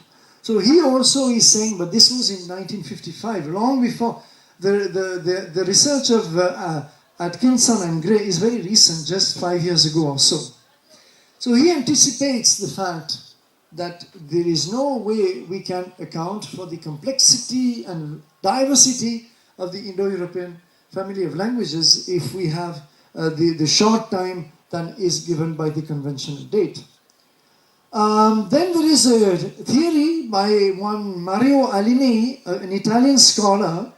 In 1996, he calls it the Paleolithic continuity theory, where he wants actually Indo-European to have emerged not during the Neolithic phase, which is what those dates, earlier dates would point to, but during the Paleolithic age. He says there is no discontinuity in the material culture. Therefore, why don't we seek a discontinuity in the linguistic culture? We can take the Proto-Indo-European language back to the Paleolithic times. So this is just to show you that there are many views. And finally, views of out of India theories, which I mentioned earlier, where you have scholars like Konrad Elst, he is a Belgian Indologist, Nicholas Kazanas is a Greek Vedicist, Vedic scholar, Shrikant Talagiri is an Indian scholar, and they simply reverse the direction of the migration of the language. They say that there is nothing which essentially opposes the fact that Proto-Indo-European might have been located in India and people might have moved out of India and propagated this language. Now, in their case, they accept the kind of tree model, arborescent model. They're not even trying to construct an alternative linguistic model, but they say there's nothing against an Indian homeland, and let us explore this. And well, the curious fact is that while there are no references to, in the literature, as I mentioned, no references to migrations into India, there are references to migrations out of India. This was pointed by none other than Pajita, the British Sanskritist and scholar in 1921, who wrote a book on the historical traditions of India, where he referred to the numerous mentions of migrations out of India, especially in the Puranas. But even the Rig Veda might be referring to outward expansion, for example, of the Druyus. The Druyu being one of the Panchajana or the five clans of the Rig Veda. So in any case, what I'm simply saying here is that the out of India theory is not, of course, regarded or accepted by the mainstream linguists at all, but it can be constructed.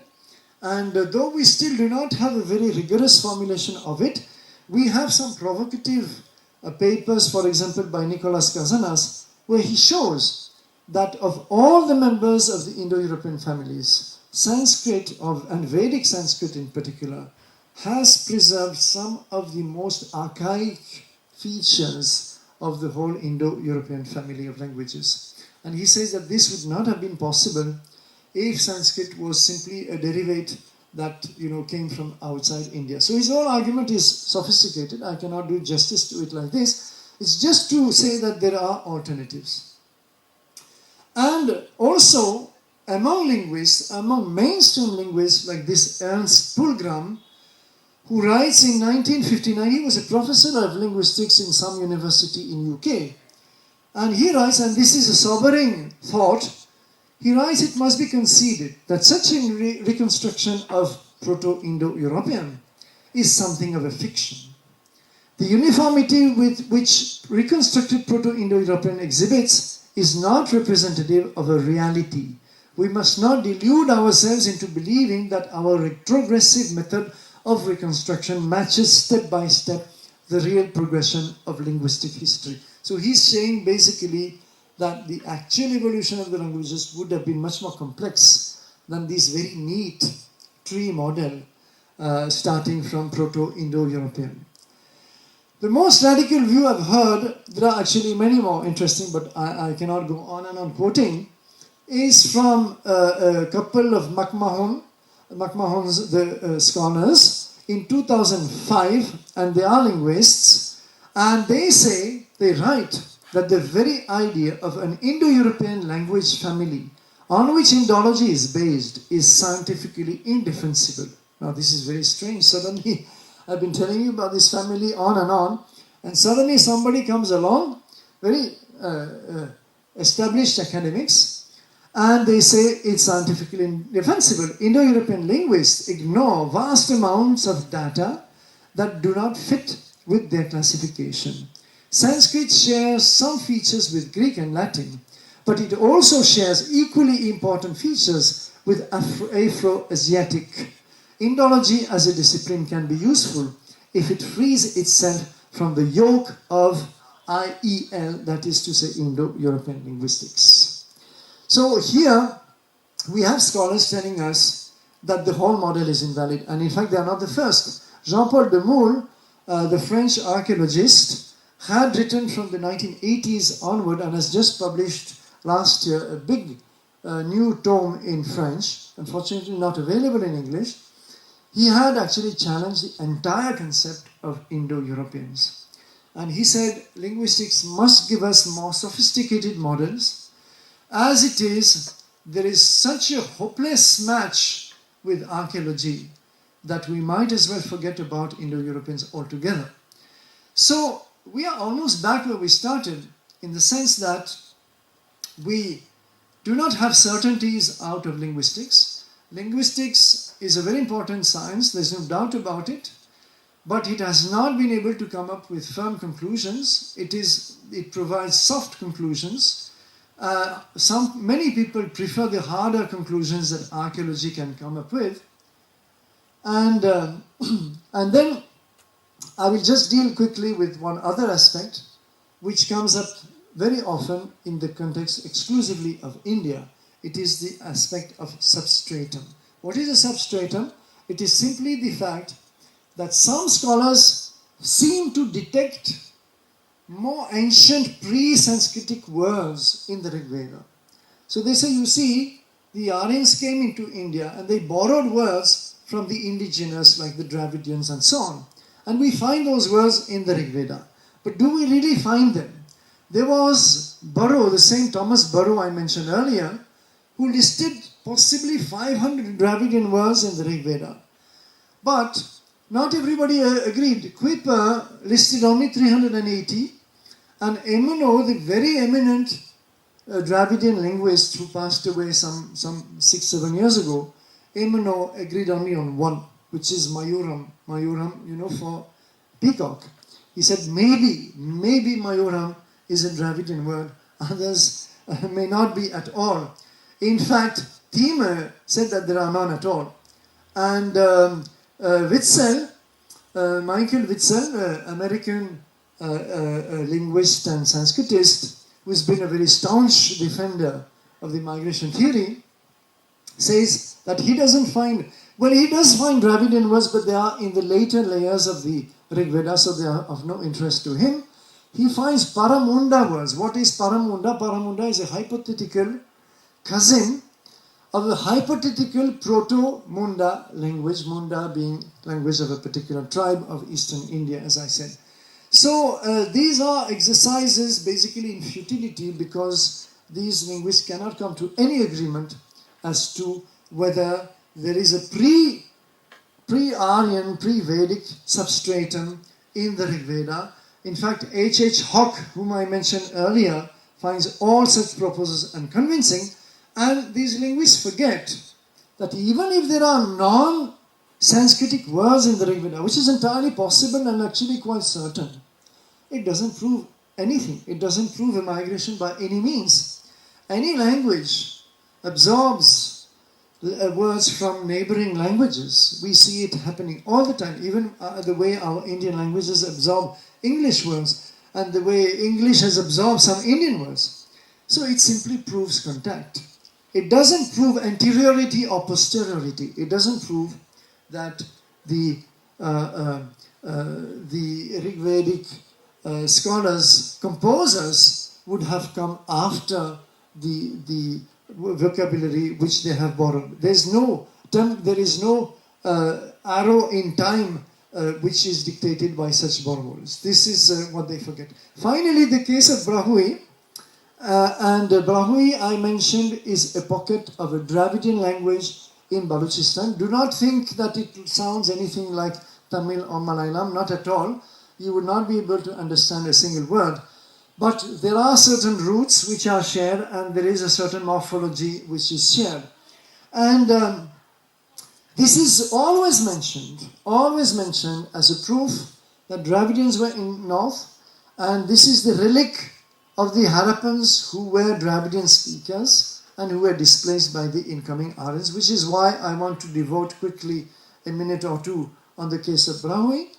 And this is seen as a relic of Harappan civilization, and therefore the South Indian scholars in particular constantly bring up Brahui as a proof that the Harappan language must have been a Dravidian language. The fact is not like that. Brahui has been proved by mainstream linguists like Bloch, Emino, Hock, Elfenbein, and others to be a recent import into Balochistan.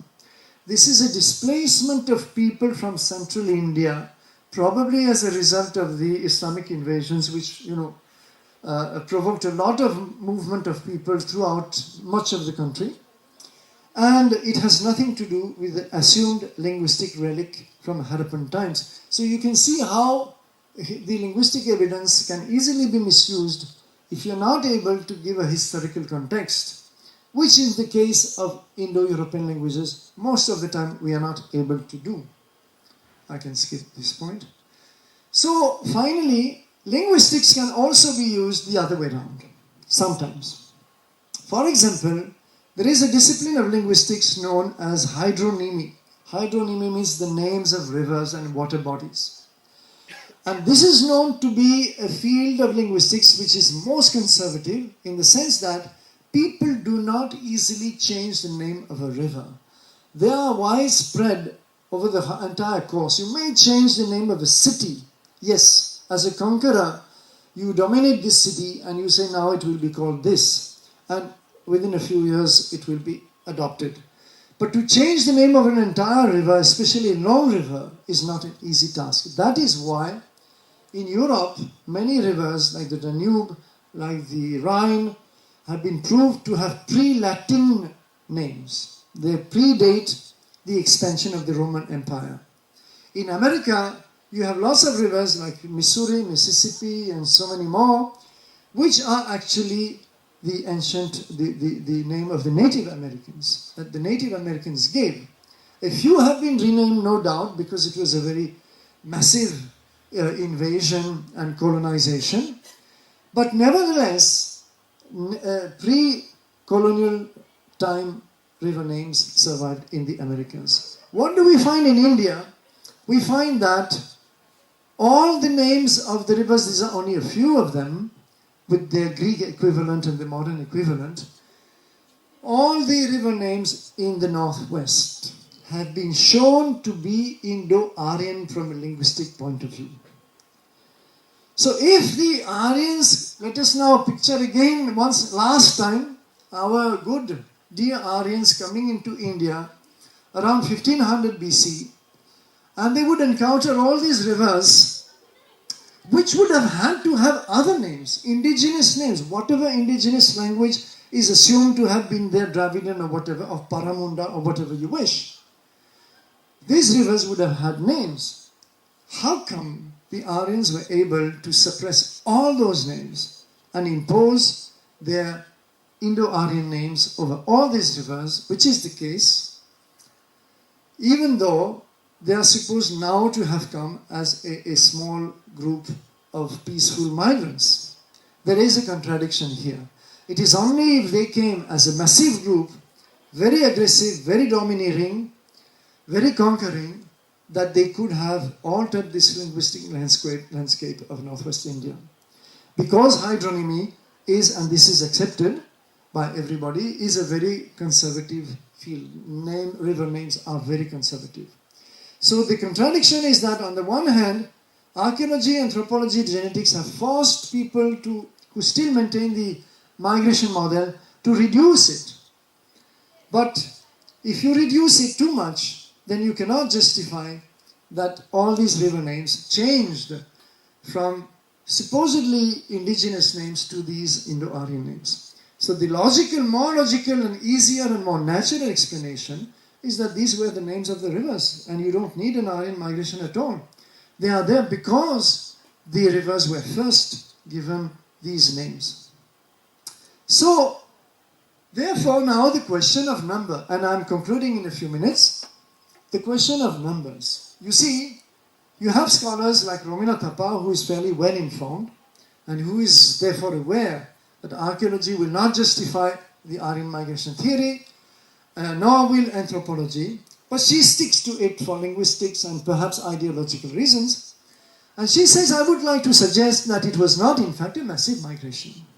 Alright? Well, after 200 years, finally we are told that it is not a massive migration. Why? Because then you can indeed explain that if it is a small migration into India, you can indeed explain that it fails to be recorded by archaeologists, it fails to leave an impact on the physical times, therefore anthropologists will not detect it, and it fails to leave an impact on the gene pool, and therefore genetics will also not detect it. So by diminishing the numbers of the incoming Aryans, you can pass below the radar of all those disciplines. This is what it means, and this is what it does. It's a legitimate exercise. You can very well say that. But what is not expounded clearly is that you are running into lots of problems, one of which was the hydronymy, which I showed you earlier. Because if you have only a small migration, there is no way the names of these rivers can have been changed by the migrants. It's not possible. Not only that, Michael Witzel goes even further. He says, why migration? We need only trickling in. Some people trickling in from time to time, and just a few Afghan tribes will be sufficient. I quote him, just one in fact. Afghan in quotation marks because Afghanistan does not yet exist, of course. Just one Afghan Indo-Aryan tribe that did not return to the highlands in Afghanistan, but stayed in the Punjab winter quarters in spring, was needed to set off a wave of acculturation in the plains by transmitting its status kit to its neighbors. What is he saying? That we need only one tribe, Afghan tribe, which overstays in Punjab, and this tribe will be seen as so prestigious to the indigenous population that they will rush to adopt its language, Sanskrit, its scriptures, the Vedas yet to be composed, but never mind, its Vedic culture, its social customs, the caste system, and so on. Does it make sense? Is it possible to conceive that one single tribe could have totally overturned the Indian cultural and linguistic landscape? It's a very, very big call. And it's all the more difficult because it could be perhaps possible in a void if these one tribe came in a fairly depopulated northwest of India or extremely primitive northwest of India, then perhaps that could happen. But this is not at all the case. Northwest of India is still heavily populated with the late Harappans. Don't forget, 1500 BC, late Harappans are still around. They still have a culture. They still live in settlements. Are they going to be so impressed by one incoming Afghan tribe trickling in that they will rush to adopt, to change their language and adopt their Sanskrit language and culture and so on? This is ultimately the one question on which apparently the whole controversy hangs. So, this is what I have just said, except that there is no such parallel in Indian history. Even very substantial invasions, documented historical invasions, from Persian to Islamic times, the Greeks, the Scythians, the Hunas, the Kushans, all of them have invaded India. None of them made a linguistic or cultural significant change. There were small alterations here and there, but there was no major change that was noticeable in the early historical period so far. So how could a single Afghan tribe created a result which none of these actual invasions failed to create? This is my question. So therefore, there is an unresolved question of numbers. Scholars like R.S. Sharma, the late Marxist historian R.S. Sharma, insisted till the last that it had to have been a massive migration. The Aryans must have migrated in large enough numbers to swamp the original population and impose their language, which is logical. If we do have a large number, then yes, we can understand the transfer of language, adoption of Sanskrit language, Vedic culture, etc. But if we have a large number, then archaeology and anthropology and genetics will catch us and will say no, this is not possible. So this is the paradox now that the Aryan migration theory is caught in. So let me sum up, and I will take just another 5 minutes to summarize the main conclusions. And we have seen that archaeology, anthropology and genetics find Aryans are being a very elusive species on the ground. They cannot spot it anywhere through any of their methods. And interestingly, this is the same thing which happens. I briefly mentioned it, but let me remind it. I could not cover in these, though I spent nearly 5 hours on this topic, I could not cover much of the Indo-European problem outside of India. For example, I hardly mentioned Iran, I hardly mentioned Europe, but the same expansion which is assumed to have taken place within India is supposed to have also taken place into all these regions, and hence the Indo-European family of languages. But the same problems that we have run into in India, archaeologists have run into in other parts of the Indo-European world. So, AIT, Aryan invasion theory, has been forced to retreat, and this is in any case a very wholesome, desirable result, whatever the ultimate outcome, has been forced to retreat from a violent conquest to a peaceful migration, right? Even though we have again retarded textbook writers who still continue by the 19th century theories, where better informed scholars at least no longer speak of invasion. And they have also been forced to retreat from a large number, even though R.S. Sharma still wanted it, to a small one or even to a trickle. So there is a kind of a retreat, undeniable, of the whole Aryan scenario. Even in its minor aspects, such as Aryans bringing iron. Don't forget, initially, in the 19th century, the Aryans came with the iron tools into India. They brought iron technology. Well, no, very sorry. The iron technology developed in the Ganges Valley from 1800 BC, even possibly 2000 BC. This is now well documented at a number of sites. I'll not develop this point at all. So the question of Aryans bringing iron into India in 1500 BC does not arise. And the second point here, that they moved eventually into the Ganges Valley and cleared the forest with the iron tools, this is again the standard theory, also falls to the ground for the simple reason that the Ganges Valley was not a forested area. It was not a large forest. We have now paleoclimatic and paleo-environmental studies of the Ganges Valley proving that in the 2nd millennium BC, the Ganges plains were a kind of a savanna. A savanna means pockets of forest, large areas of grasslands, and there were already people engaged in agriculture. So the whole idea, in any case, is not sensible. So even in some of its minor aspects, and I could list a few more, but then I would have to detain you for too long, even in its minor aspects, it's very interesting to see how this theory has been failing again and again. The only legitimate use today, this is very important, I would like this to be a take-away message, of the word Aryan is linguistic. You can speak of an Aryan language, you can speak better of an Indo-Aryan language in the Indian context of the sub-branch of the Indo-European linguistics, if you are going to accept the standard linguistic model, which you are not obliged to, as we saw, but let us accept it temporarily. It is legitimate to speak of Indo-Aryan languages. It is not legitimate to speak of an Aryan people.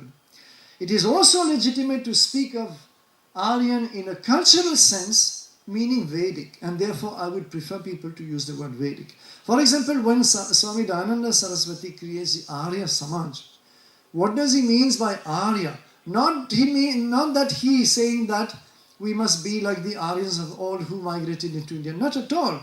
He is simply taking Arya in the meaning of Vedic. Nothing else. It is the Vedic society that he wants to create. It's as simple as that.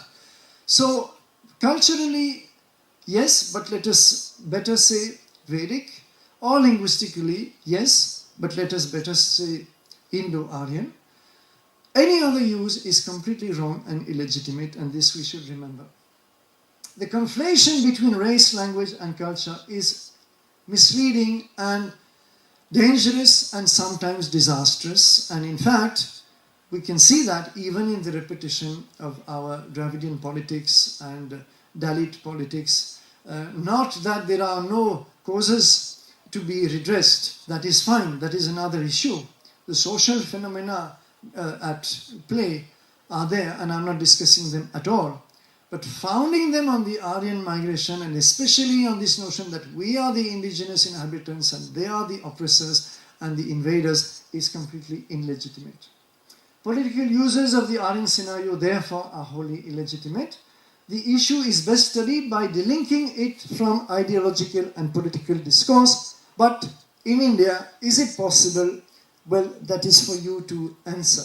I will end this series with one quotation from Edmund Leach, who was a very prominent anthropologist in England in the 20th century. And just before his death in 1989, I think, he authored a paper which was published the next year, which was Aryan invasions over 4 millennia. And it was, I mentioned his contribution earlier, it was a devastating paper, demolishing completely the whole Aryan paradigm. And this is good to know that the most virulent opponents of the Aryan paradigm have not been Indian scholars, they have invariably been Western scholars, whether they are Leach, Kennedy, Schaeffer, Demoule, and others. It is not true that it is only Hindutva nationalists who are opposed to the Aryan paradigm. This is absolutely not true. Edmund Leach writes, even today, 44 years after the death of Hitler, the Aryan invasions of the 2nd millennium BC are still treated as if they were an established fact of history. Why do serious scholars persist in believing in the Aryan invasions? Who finds it attractive? This is a big question. Why has the development of early Sanskrit come to be so dogmatically associated with an Aryan invasion? The details of this theory fit in with the racist framework.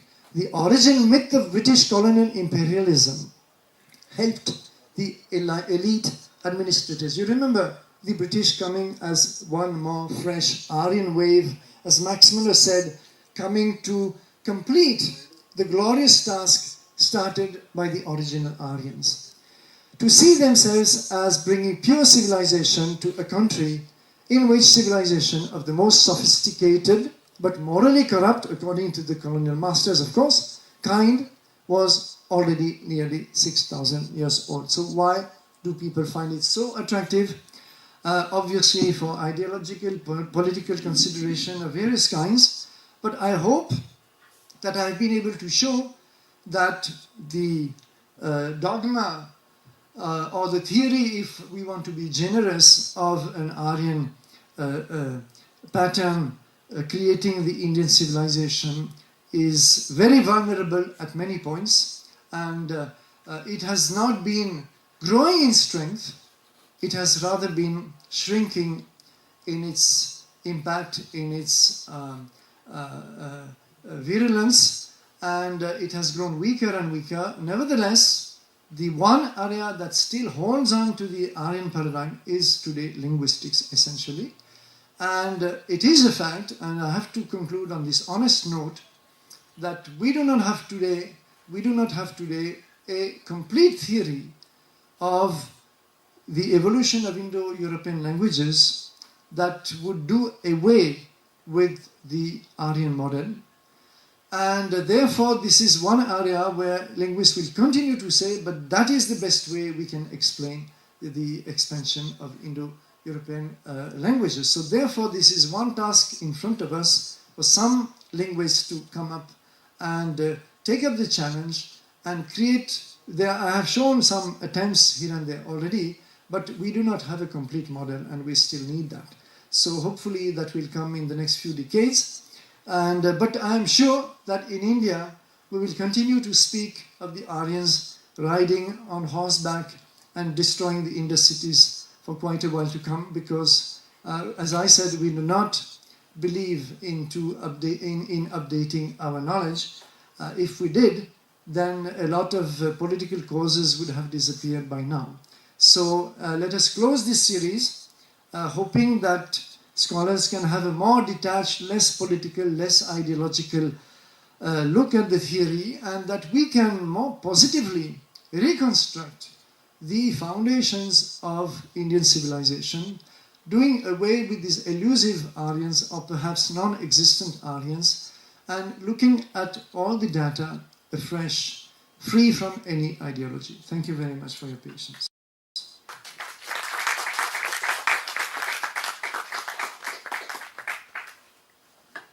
And apologies for extending the time so much, but you can see that this is an endless topic. I don't know whether we have time for questions. And Are there any questions? I have one question.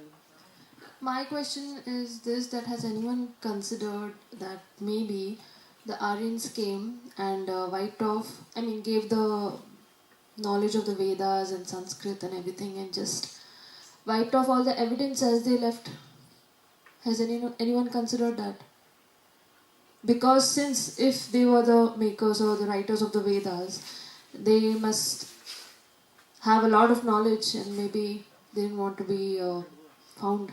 it seems to me that any conqueror, if you won the Aryans... No. I am considering the theory wherein they just came in, they migrated.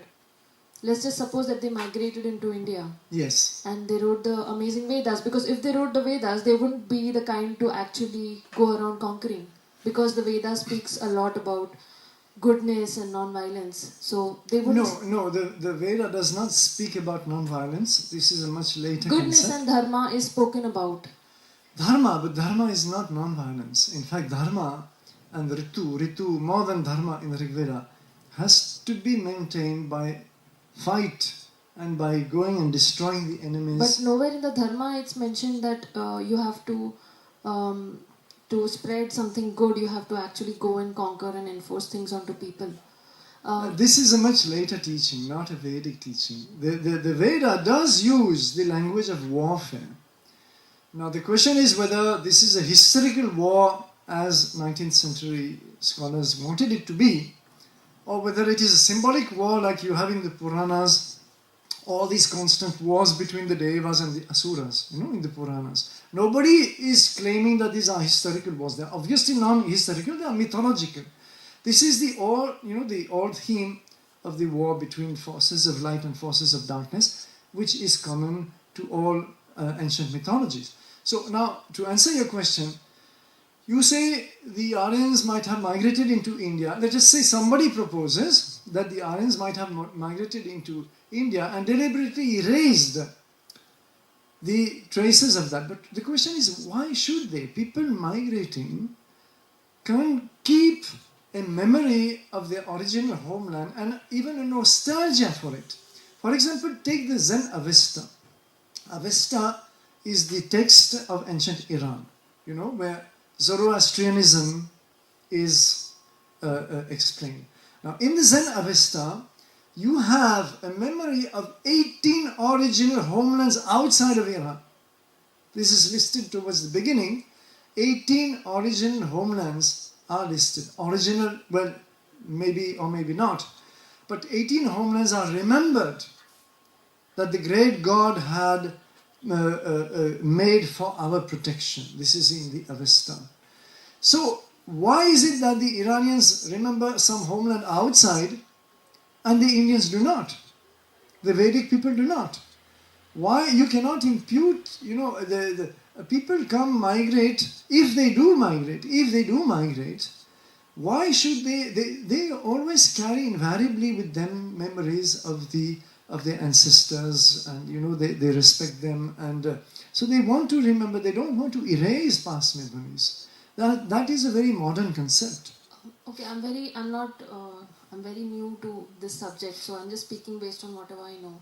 So we are studying that the Vedas is apaurushaya, so maybe the people who actually wrote the Vedas, people or whatever entities that wrote it were apaurushaya, so they just didn't come from anywhere, they just Can I quickly answer this? See, Vedas apaurushaya, of course, but what does it really mean? First of all, Veda itself does not say that it is apaurushaya. The Veda says it is paurushaya because, read the Rig Veda, it speaks about the various rishis who composed the hymns. He said, they even tell us who composed which hymns, not always, but very often.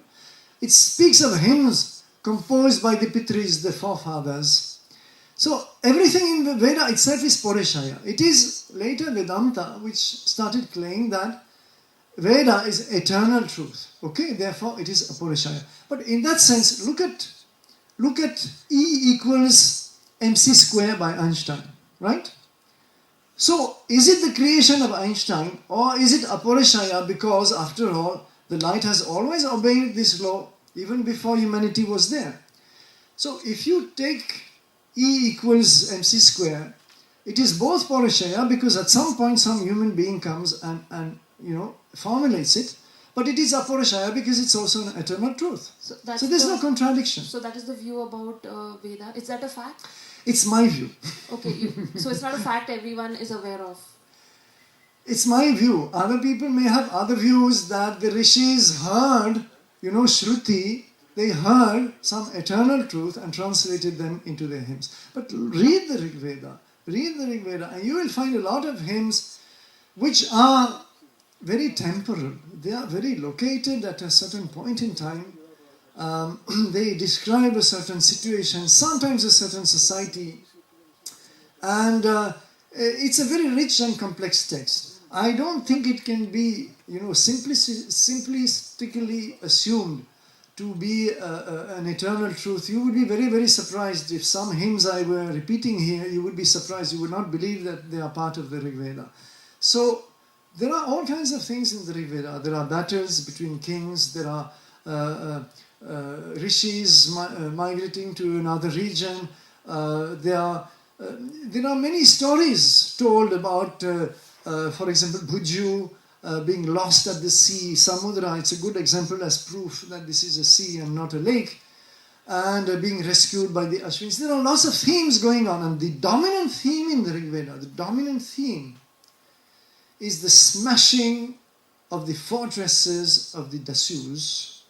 At the foot of mountains, the Dasyus and the Panis are hiding cattle, they are hiding horses, they are hiding treasure. And we must go, and Indra goes, or sometimes Agni goes, or sometimes a Rishi goes and smashes these hidden, concealed places to release what?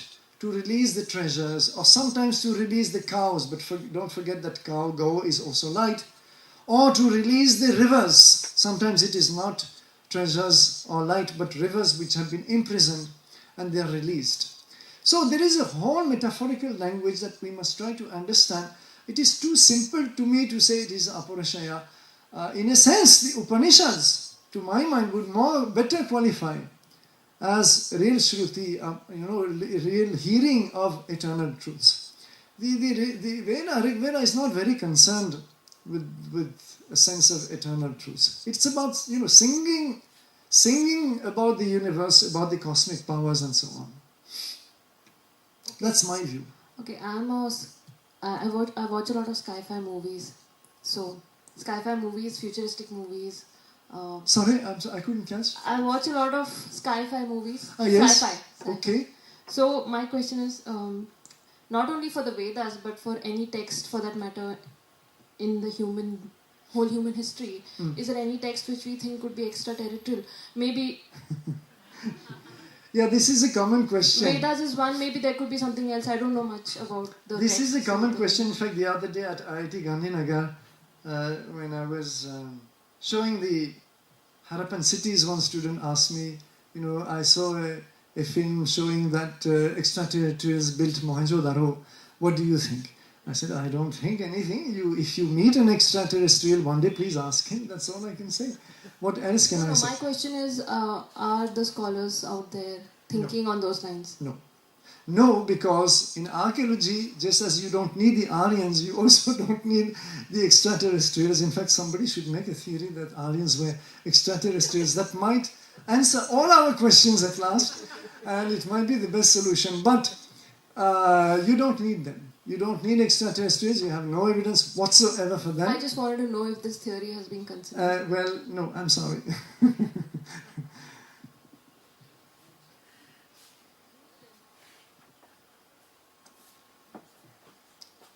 Any other questions? Yes, there is.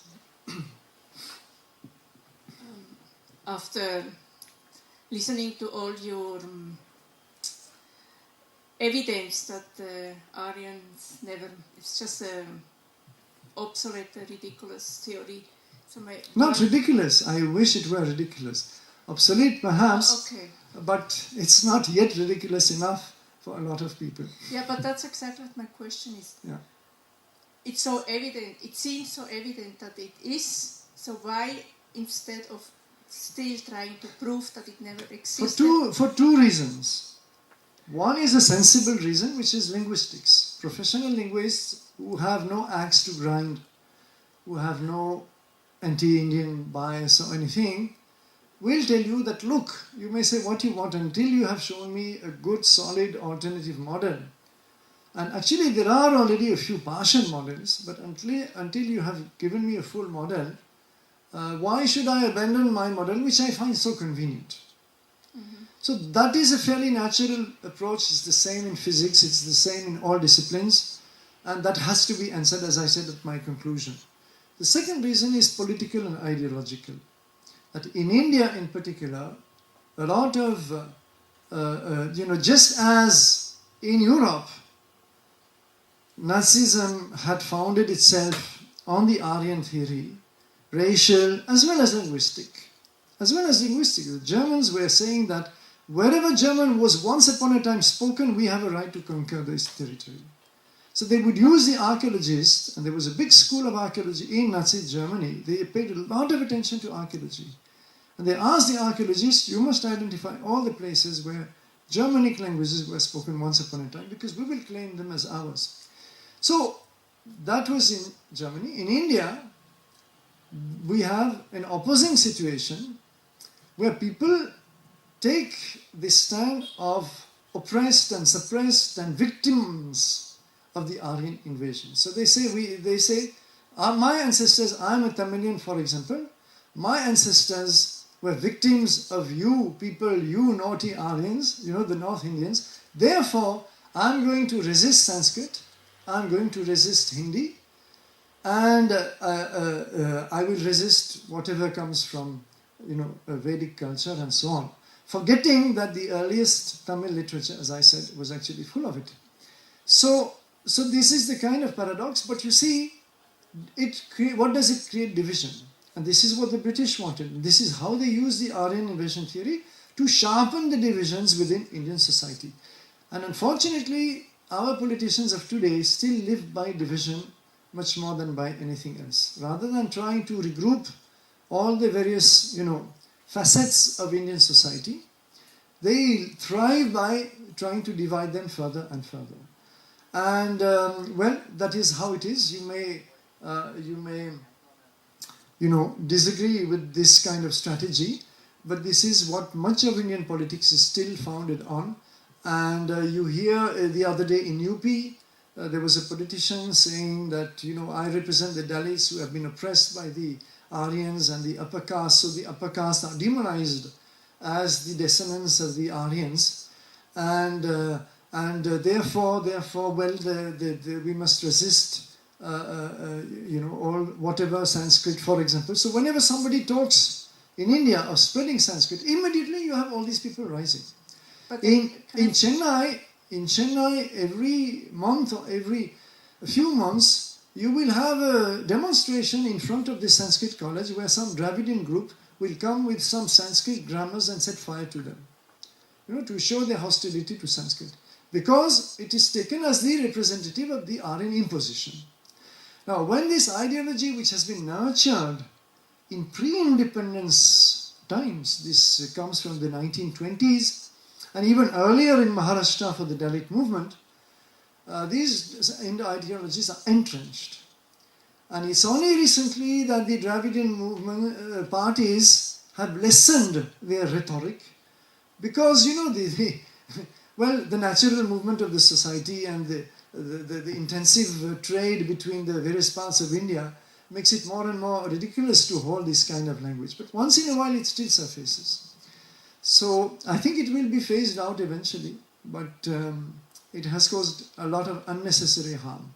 But then wouldn't it be much more fruitful to follow the other way around, the research which you have indicated, that it seems very obvious that India is the homeland or was the homeland? Yes, but the question is it true? First of all, India as a homeland is an interesting theory if you accept the mainstream model of linguistics. That is to say, the existence of a Proto-Indo-European language and therefore a original homeland. Then if you accept that model, which is something like what Conrad Est, for example, is doing, then yes, it makes a lot of sense to try to build an out of India theory. But my view personally is that we don't have to accept that model. And there are linguists, and I have quoted one or two of them, I could quote actually more, who are questioning the entire edifice of linguistics and who says linguistics may be a very valid science and it has done a tremendous amount of work in the evolution of languages and how they evolve and why and so on. That's all very good, but it needs to change the model behind it. You see, as science, for example, Newtonian science did a lot of good work and accumulated a lot of very useful data, but at one time the whole model behind it has to be thrown away and yield the place to relativity in quantum physics and so on. So in any field of knowledge, you should be prepared to do that. And to my mind, there are now sufficient, I could not dilate upon linguistics sufficiently, but there are sufficient models of propagation of languages without migrations. In fact, even Johannes Nichols, whom I briefly mentioned as the author of the Bactrian Homeland, her model does away with migration. It's a vector-based model where, again, people come into contact without necessarily migrating to a whole. You see, you don't need a whole huge migration, which in any case, wherever you want to locate the homeland, is going to run over thousands of kilometers. You don't need that at all in her model. She is a professor of linguistics in Caltech, and she has written a big tome on Bactria as an original homeland of Proto-Indo-European, but the propagation is free from migrations. So, you see, we have to look carefully at all the alternatives first. On behalf of Amrita University, I would like to extend our gratitude and say thanks to Michel Danino for a very, very in-depth, scholarly set of lectures that he has given all of us. I think one of the students came and told me, in a very innocent way, "Oh, sir knows so much." So it's really been a great set of talks. I think there's a lot more that he would actually like to tell us, share with us, having studied this in depth, spending years and years of his life dedicated to discovering the truth. One of the things that appeals the most is his commitment to the truth. He's not interested in subscribing to any ideology or opinion, but rather he's a researcher who's digging for the truth, and that's something that I think we should really learn from and appreciate and imbibe that. So on behalf of Amrita University, thank you very much, Michel, for these wonderful set of talks. Thank you.